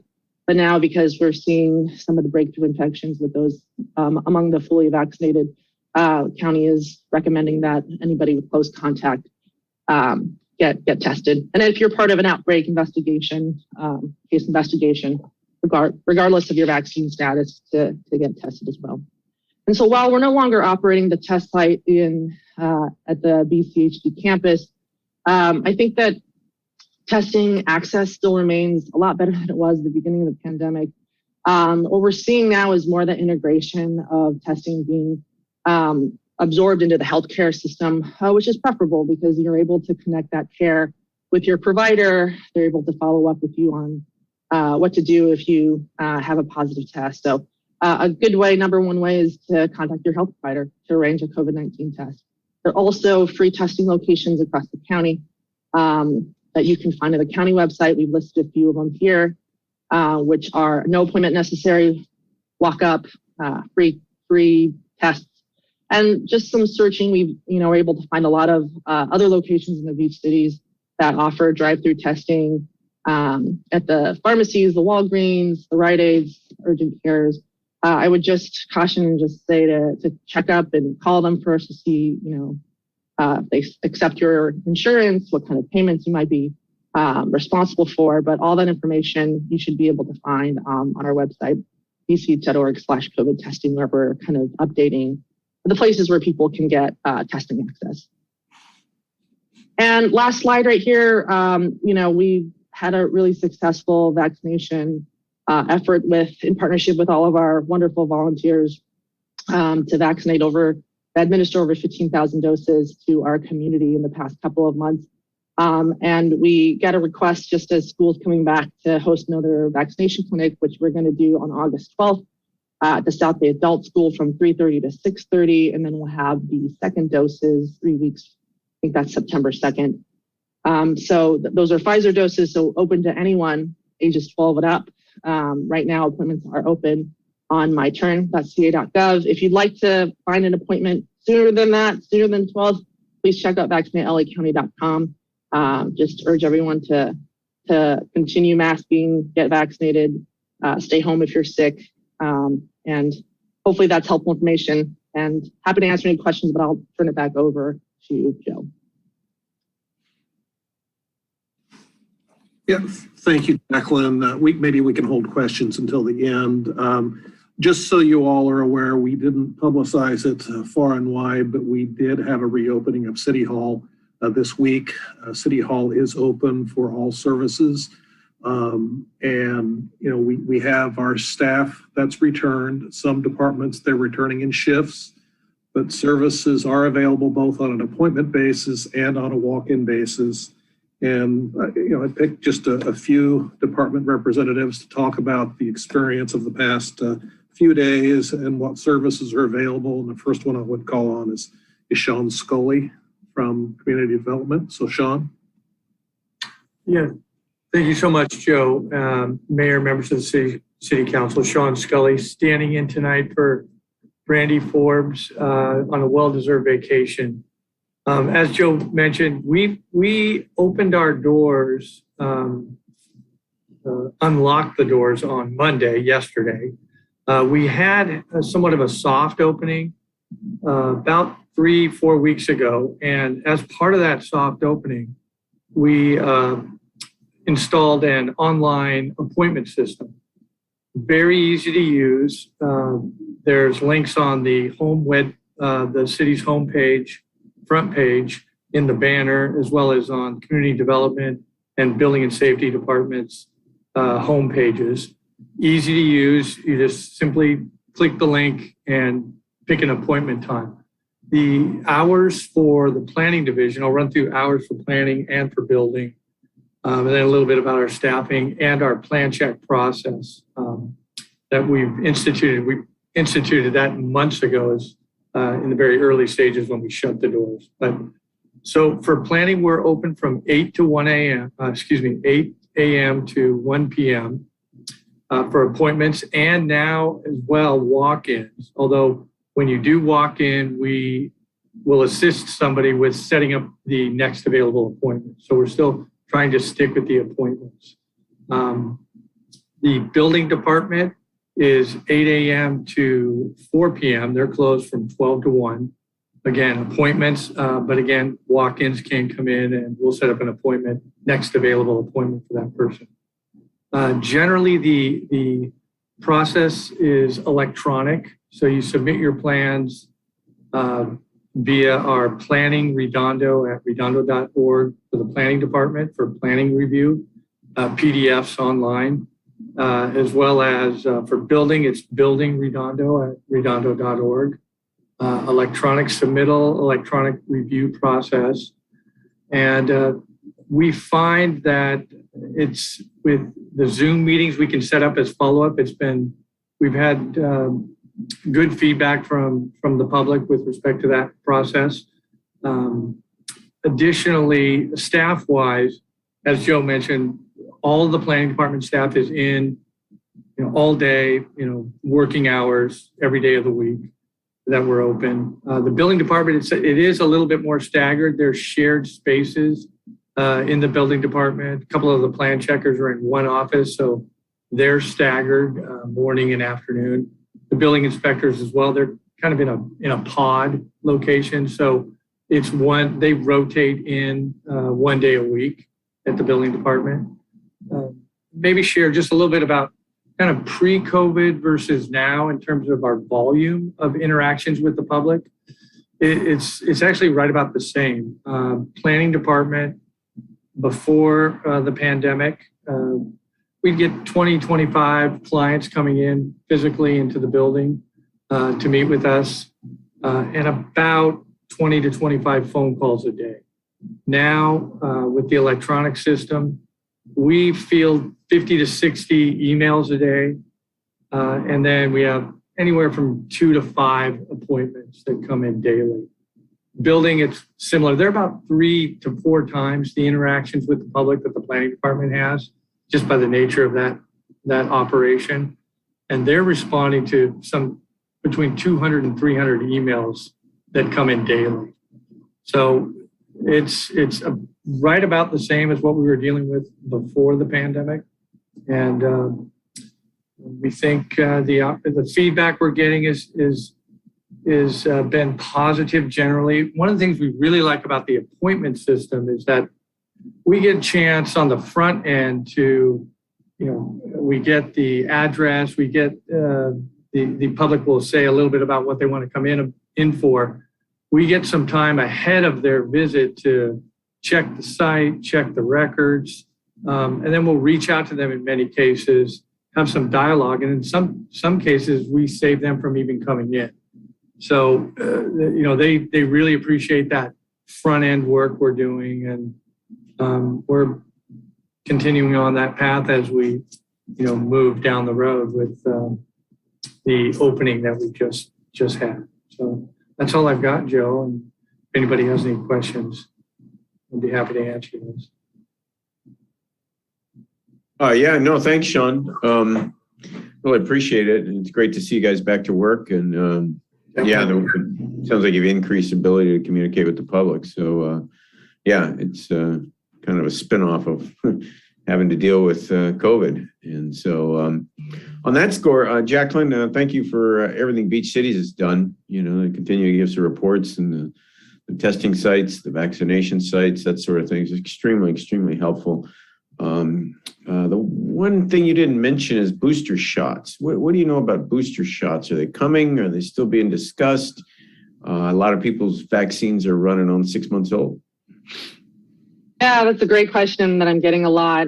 In terms of, there's a couple of things, right, where we have heard that Pfizer is trying to get authorization for booster shots. Also, there's been talk about, a different vaccine that has for the Delta variant. But what we know is that Moderna, Pfizer, they're trying to seek full FDA approval. TBD on when that's going to happen, but we know that they're also doing their trials on their younger kids, 6 months to 11 years old, where the latest information that we have, the CDC was requesting that both of those trials from Moderna and Pfizer expand their pool of young people that they're testing, which may push back some of those timelines. The latest Pfizer said is that they'll have some results for the 5 to 11-year-olds in September, and then soon thereafter, the 2 to 5s, and then the 6 months to 2-year-olds, October or November.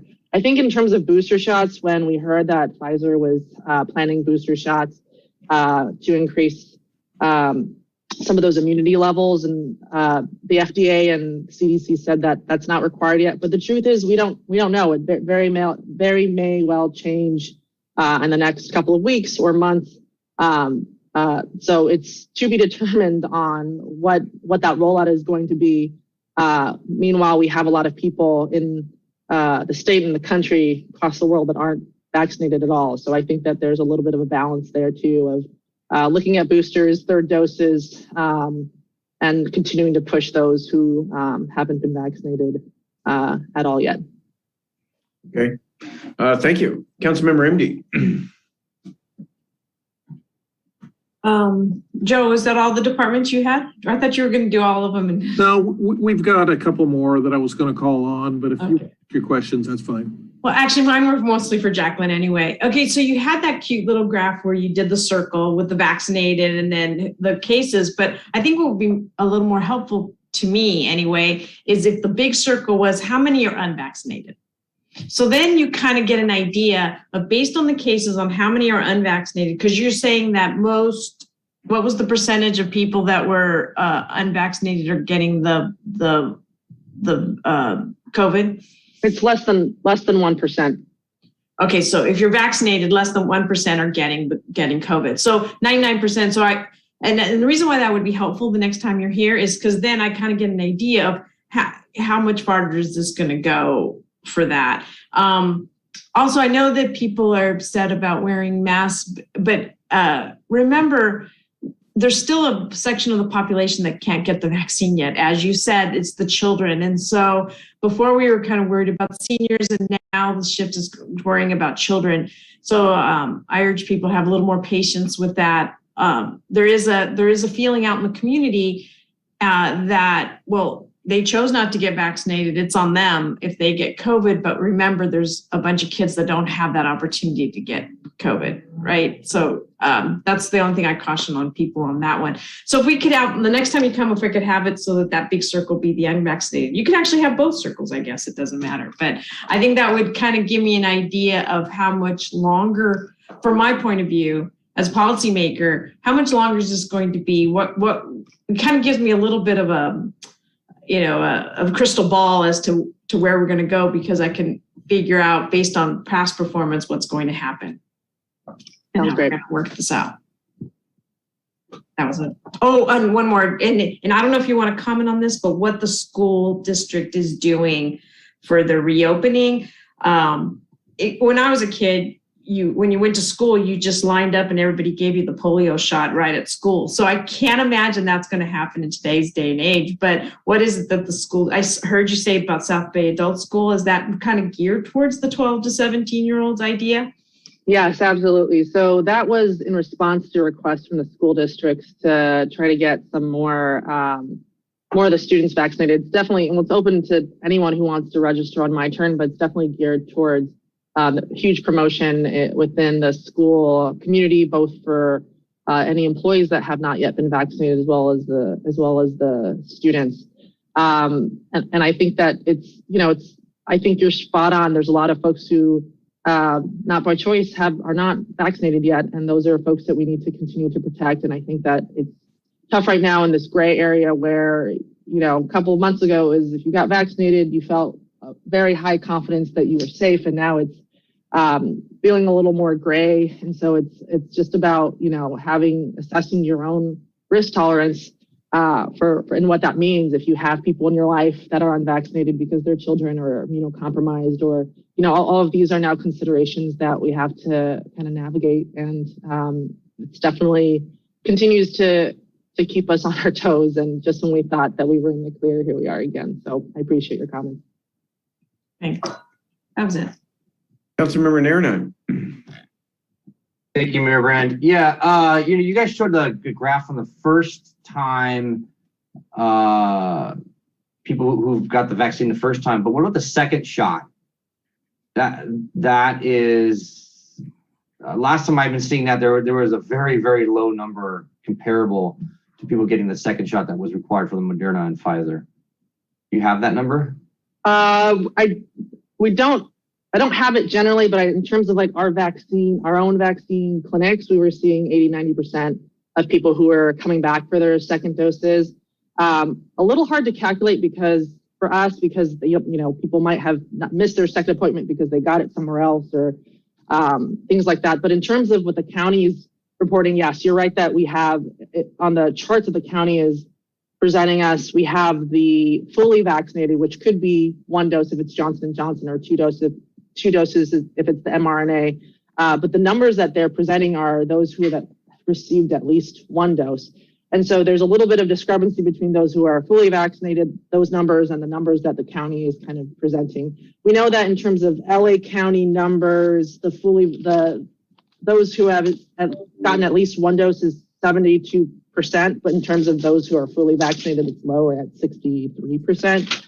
But I think generally that it's probably not as large as we were seeing 80-90% of the people coming back for their second doses. Okay. And to Joe, I've received a lot of comments from the public about opening. Is City Hall open?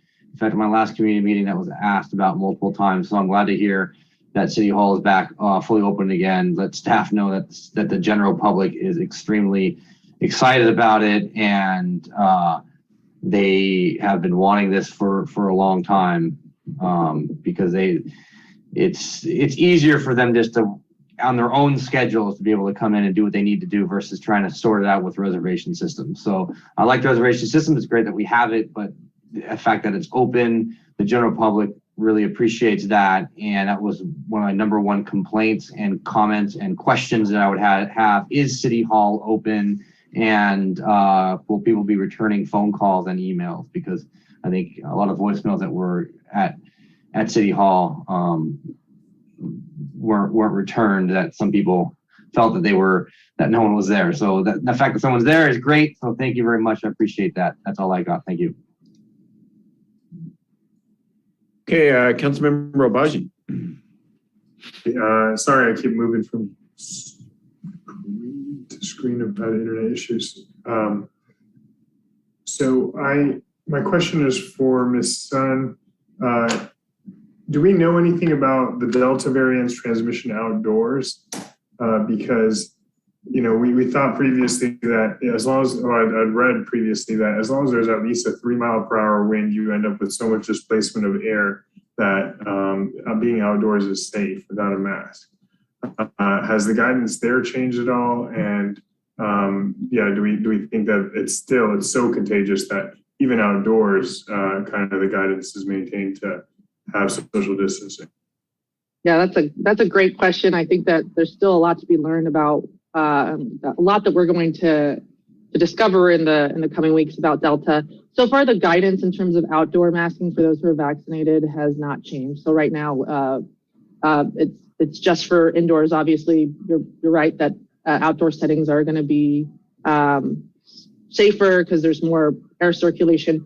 But, in terms of transmissibility, the Delta variant is far more transmissible in terms of viral load and being able to just in your respiratory system expel virus into the air. And so, I no crystal ball here on how that is going to work, but, some of the documents that are coming out from the CDC, they're not peer reviewed, saying, that Delta is as transmissible as chickenpox and things like that. So I think that we're going to learn a lot in the coming weeks about what this is, and the guidance is going to change. I think there's a lot of frustration about, flip-flopping and going back and forth, but I think that's also because the game has changed a little bit with the Delta variant, and hopefully we learn more and are able to adjust the recommendations accordingly. Thanks for that. I'm sorry. Is that it, Zane? Yes, it is. Okay. Joe, did you want to follow up with more? Yeah, just to maybe call on a couple of more department heads to talk about their services and programs. Jennifer Paul, Financial Services Director, followed by Cameron Harding from Community Services. Jennifer? Thanks, Joe. Hi there. So our window operating hours are 7:30 a.m. till 5:30 p.m. That includes business licensing. And so those are dealt with walk-in people. And then we also have cashiering. So the counter closes between 12 and 1 for lunch. We have been getting emails. We are responding to those. So far, we haven't really seen an uptick from before. We had a little spillover of business license appointments, but now it is just walk-in. Are there any questions? No, I don't have any. Anybody else have any questions? Thank you, Jennifer. My pleasure. Cameron, you're going to have Cameron on next, Joe? Or? Yeah, go ahead, Cameron. Thank you, Joe. Thank you, Mr. Mayor. For community services out at the Artesia office, we opened on a temporary basis this past Monday. Through the end of summer, we will be open to the public Mondays and Wednesdays from 9 a.m. to 2 p.m. A lot of our staff that would normally handle the front counter customer service functions are out in the field running our youth summer camps right now. So our goal is once we get those folks back on a regular basis, we'll be able to open up during regular business hours starting hopefully next month. We've also have appointment-based services, particularly in the areas of housing and for our passport services. And a lot of our services are available online, particularly registration for recreation classes. And we found that a lot of our customers and parents that are registering kids and even themselves for classes and programs actually seem to prefer doing it online. They can do it from home or remotely and not have to come in. So I think that's a great service we've been able to provide. And yeah, other than that, that's about all I have. We look forward to getting our folks back and fully staffed so we can be open on a more regular basis starting next month. Okay, great. Was there anything else, Joe? Or? You know, that's it. We do have all the departments here tonight. You can hear that each department is kind of working through its kind of different method of reopening. We're not all doing it exactly the same way. It's a phased reopening, but it's a work in progress, and we will get back to the point sometime soon where everything will be open and back to quote unquote normal. So just wanted, I know you all have been anxious for this. We are having that follow-up item coming to you in September related to your meetings. So we don't have a specific hard date for when we will have council meetings in person. So that's something that we are working towards with the new technology and with all of your schedules. We'll talk more about that when we bring that item in September. But that's really all I had tonight, Mr. Mayor and council members. Just wanted to give you all an opportunity to hear from the departments, to hear from Beach Cities Health District, which has been a great partner throughout this process, and to ask any questions you may have. So that's all I have for you tonight, Mr. Mayor. Yeah, no, that's great. Thanks, Joe. Really, really appreciate it. It's good to hear from everybody and have that opportunity. Are there any comments from the public? Yes, Mayor. We have one e-comment from the public. Go ahead, Pete.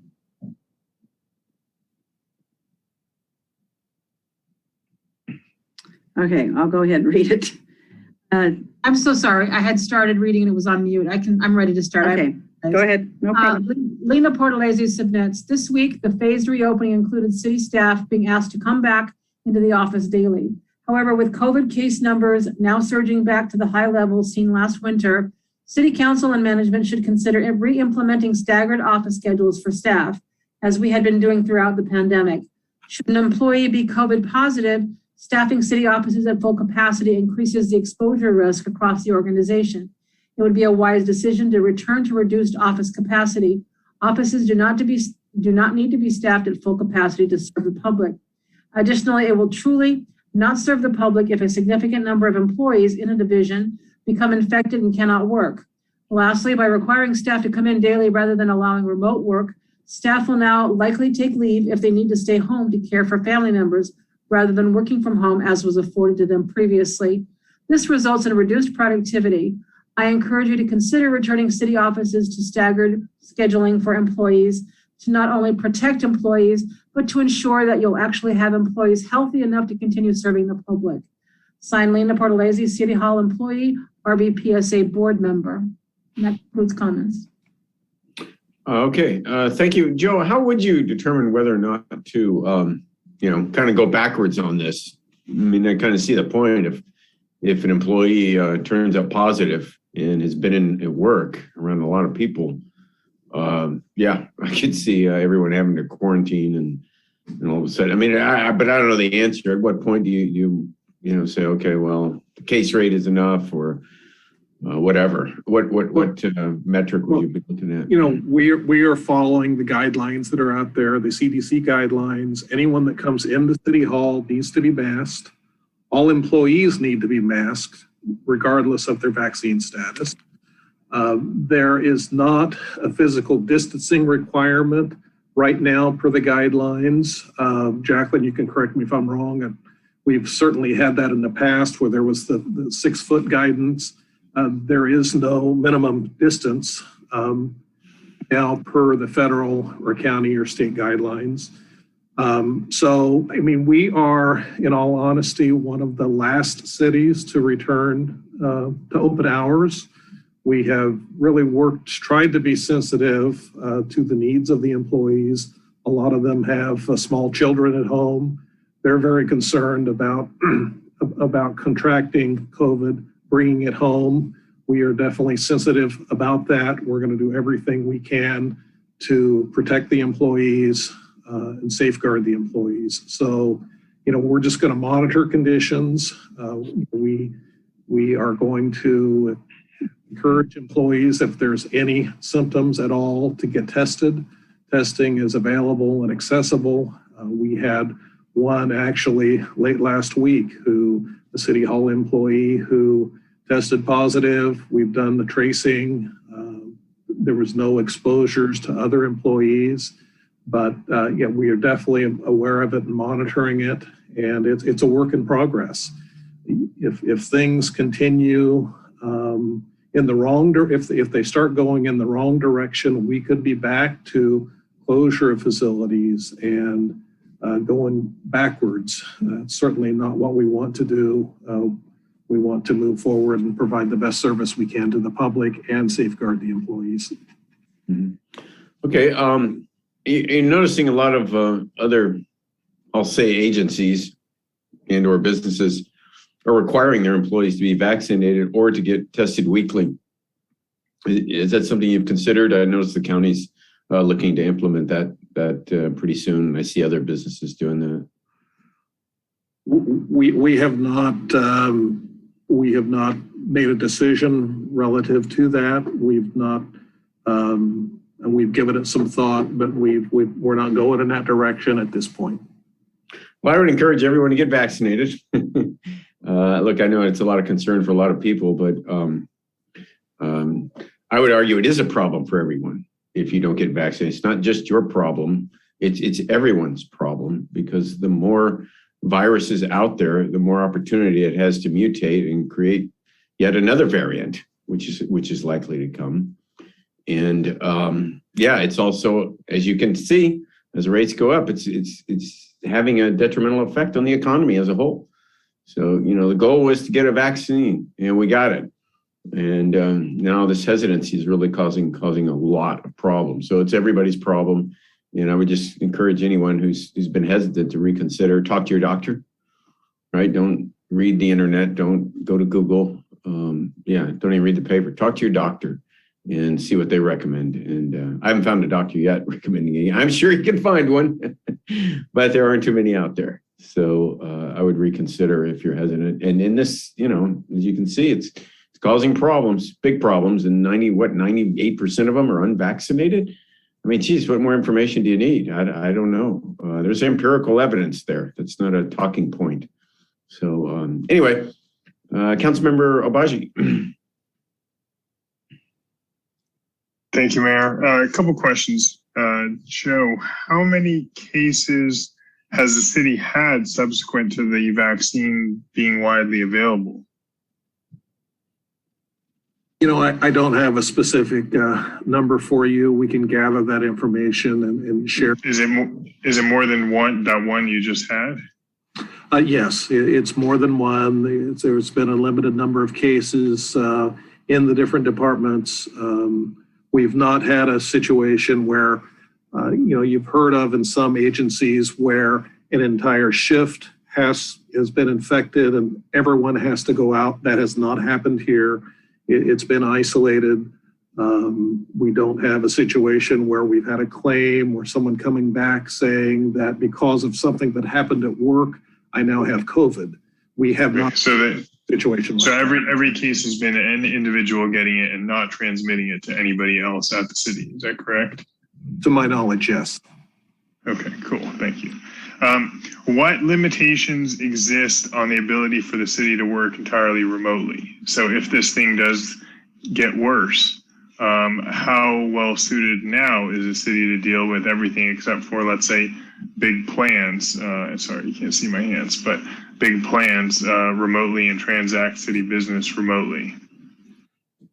Well, we are much better situated today than we were certainly in the early months of the pandemic. The meetings like this have become routine. Employees have adjusted to work remotely. In fact, you heard from Ms. Perlesi, there is some concern on the part of some employees about an early return to work. So we could go on longer if needed. And Chris Benson, if you're there, if you want to talk a little bit about our technical capabilities.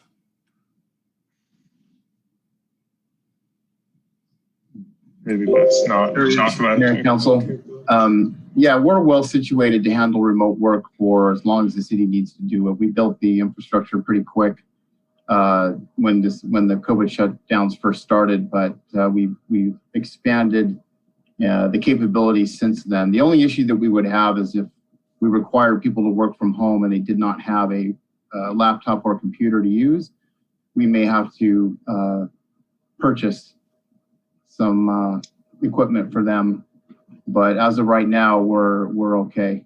We literally brought laptops out of the closet and refurbished them, got them updated. Matt Ruland, our IT operations supervisor, did a great job of getting things back in working order and distributed them to employees. So we could continue on this road if you don't want to, but for as long as we needed to.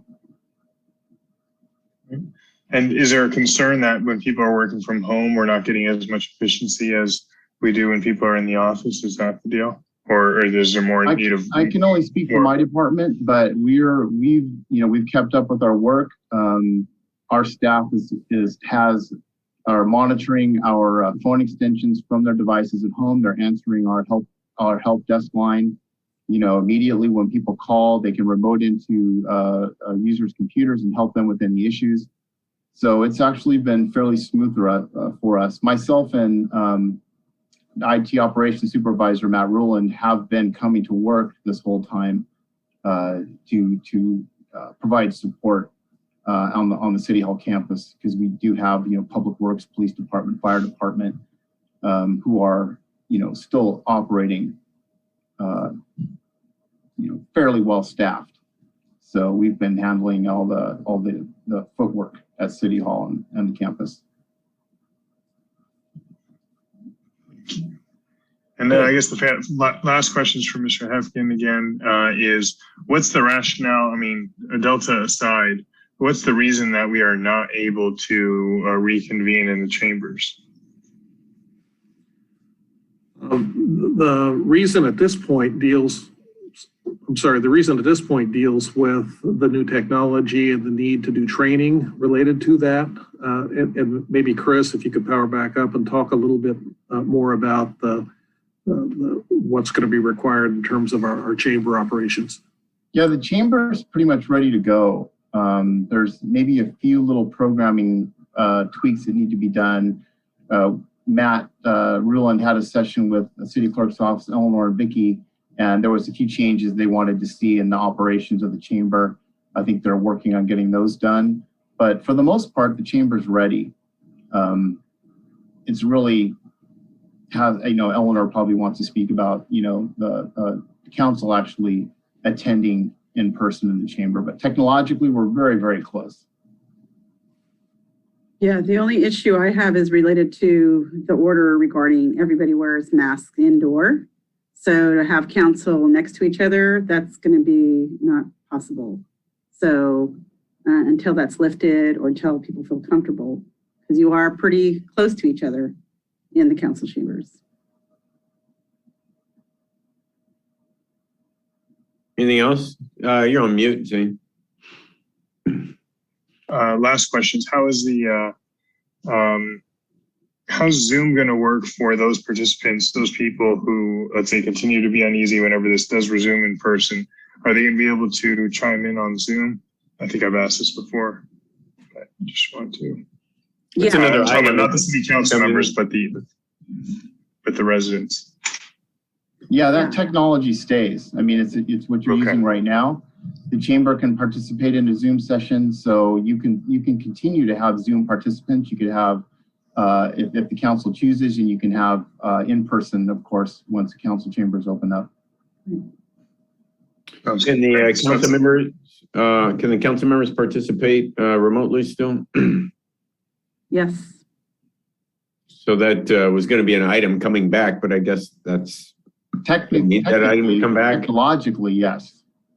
Okay. Well, that item needs to come back. You're going to have a report from Eleanor and Chris in terms of if the governor's order is allowed to expire on September 30th. You have a whole series of new applications, and the council has to decide how it wants to set up its rules. Because, for example, you have to have a majority of the council in a Redondo Beach. So, it's at first come, first serve. And if 3 are going to be outside Redondo, do you cancel the meeting? There are a number of logistical things that you all are going to have to decide. When is that coming back, Mike? We've talked about this at length. When is that coming back? That's coming in. Yeah, it's September is when you direct the council. Okay. And we did talk about it at length, and you directed the clerk and Chris Benson to come back with a report. It's probably going to be more of a logistical report in terms of for you to decide the policy. And for example, Councilmember Obashi's last question, it's a policy call. You are not required to allow people to continue to participate via Zoom, but certainly you can do so if you want to take advantage of the technology to make it as easy as possible for members of the public to communicate. But you just have to, sort those other items out. When does Eleanor, when does the council member have to tell Eleanor, or you tell Eleanor of your location, and how does she, when does she, does she need that information to list it on the agenda, and who's responsible for posting it at that other location? So, yeah, there's a huge amount of what ifs, or what do you do in the circumstances? So, Eleanor, is that coming back in early September, I hope? Because I don't imagine you settle that in one meeting. That's what we're hoping for, to come back at the September 7th. Okay, great. Anything else, Councilmember Obashi? Okay, Councilmember MD. Along the lines of Lena's concerns, and a lot of you have already answered them, so thank you for that. But do you have any idea of how many people in City Hall are actually vaccinated? Employees. Probably Diane would be the best one to maybe take a stab at that. Diane? Hi there, Council, Mayor. Sorry about my camera. It's not working on this device, but we actually have quite a few employees that are vaccinated. We don't collect that information because it's private health information. However, we did a vaccination clinic for employees a while back and had quite a few people show up. So we just know from observing that. And then also, I believe public safety, they're not in City Hall, but they're up around 85, 90% from what I've been told. So, and I know Public Works is also very, very high. And we also made arrangements back when the forum was offering vaccinations for public employees. We made it available to all full-time and part-time employees at that time and had quite a few people take advantage of that. Okay. So, I mean, it's just, well, that's good news to see that a majority are vaccinated, and I can see why other agencies have mandated that people are vaccinated or they must get tested, because I think that's another way for them to kind of keep an eye on how many people are actually vaccinated. But anyway, it's good to hear that the number's so high. Thanks. That's it. Okay. Any more comments from the public? No more comments, Mayor. Okay, well, I guess that's it. Thank you, Joe, and thanks to all the department heads for being available, and BC's Health District Jacqueline Sun. Thanks, everybody. Okay, our last item is a discussion consideration of designating voting delegates for the League of California Cities at the upcoming League of California Cities Conference in September. So, yeah, it's just yeah, we do this every year. We adopted a resolution adopting Councilmember Lowenstein as a delegate, myself as the alternate. I think we're both going to this.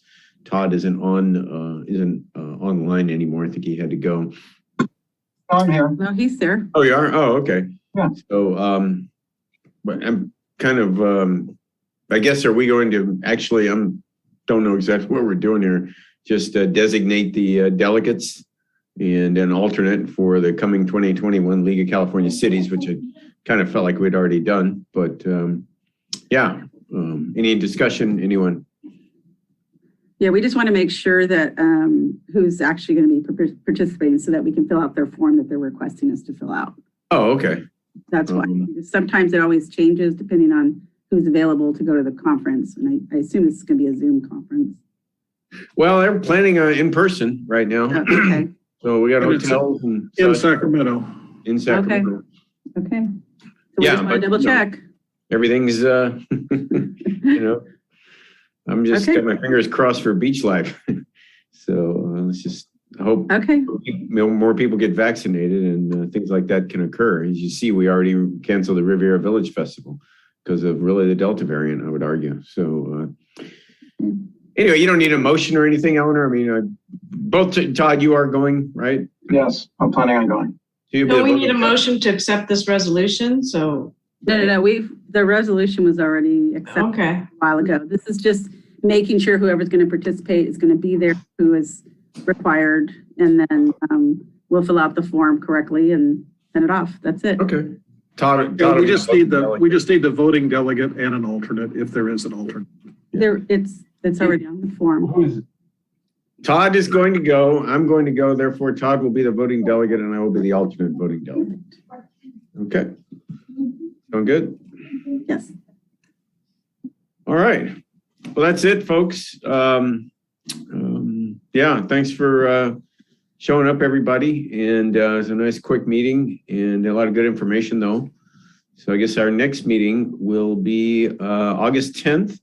That's our interviews for the commission openings. Is that correct, Eleanor? That is correct. We have about 51 participating in the interviews. 51 have said they're going to be at the interviews. Yep. Last year was 61. So. Okay. Well, there you go. Yep. That's great to hear all the interest. Yes. Mayor, do we have referrals to staff? I'm sorry, I didn't do that. I knew I was forgetting something. Referrals to staff, Councilmember Narenheim. Yes. Joe, I meant to ask Ted on this earlier, but we have a couple of referrals to staff that we did a few months ago. One was the trees ordinance. Is that coming back in August? Ted or Mike? I'm here. I will check for you. I know we've got a draft that was being reviewed, and I will check that schedule and report back to you, Joe. Okay. The sequel ordinance was going to come back next week, I believe. I think that was next week, the 10th. So it's the 17th. And the problem is Cheryl was out last week and Brandy's out this week. So we'll be contacting you early next week to go through that. Perfect. Okay. Let's see here. Was one other thing, and of course I can't remember it now. So I think I'm good for now. Thank you. Okay, Councilmember Lawrence. Yeah, just one. I'd like us to bring back by the second meeting in September a discussion on maintenance at the pier. I've had a number of complaints about bathrooms and other things from some of the vendors / retailers down there. And I was wondering if we could bring back a discussion on maintenance, whether it's through Leonardo or our own public work staff. A short discussion on it. Yeah, we should be able to do that. We've had some internal discussions based on those same emails, and yeah, second meeting in September, we should be able to do. Okay, thank you. Just to add on to that, I've gotten several complaints where people are going to concerts on the pier about the bathrooms, in the pad 10 area. Sounds like they just need more cleaning, more frequent cleaning, particularly on those nights when they get heavily used, and Thursdays and Saturdays. So yeah, I got some pretty angry complaints about what they found down there recently. And it's, just residents going to the concerts and looking for a clean bathroom. So anyway, Councilmember Horvath. No, thank you. Councilmember Obaji. Yeah, a quick one that I discussed. I'd like Mr. Harding's been our community services director now for a couple months.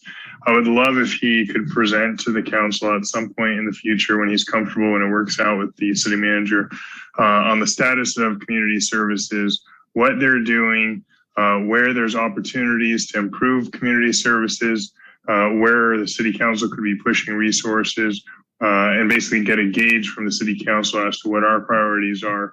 And what we'd like to deprioritize as he moves forward now early on in running community services. Is that clear, Joe? Cameron? I guess it's kind of a summary of community services and update. I mean, it's very general. I mean, there is some recruitment that's happening right now for some vacant positions. I think we'd like to kind of focus on that. And also the work related to special events. So if you can kind of leave that open-ended, it's going to be something that'll probably happen more towards the end of this calendar year is what I'm guessing. Yeah, sure. I mean, I had a discussion with Cameron kind of in our introductory call. And I just said, I don't know that I as a freshman council member do not necessarily know everything that community services does. He's new to the position. A person who's working the position for a long time might get tunnel vision as to what it can do, seeing as he's got a fresh set of eyes coming from an outside department. Let's just get his perspective on what's going right, what's not going so right, where can we kind of, delegate policy resources. That's it.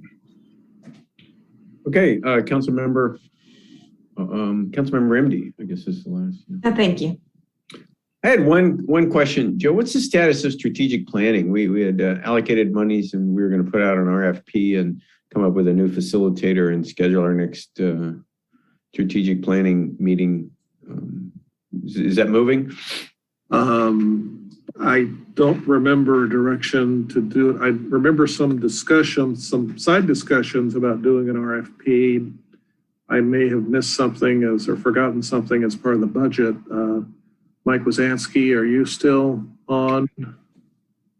Is there anything you're working on? I thought we had allocated money specifically. Maybe I'm wrong, but it was certainly the goal was to do an RFP and get a new facilitator on board. Yeah, I think we have resources to do that, Mayor. We didn't end up in the final budget motion, including additional monies, I think specifically for strategic planning. To my recollection, I'll double check that.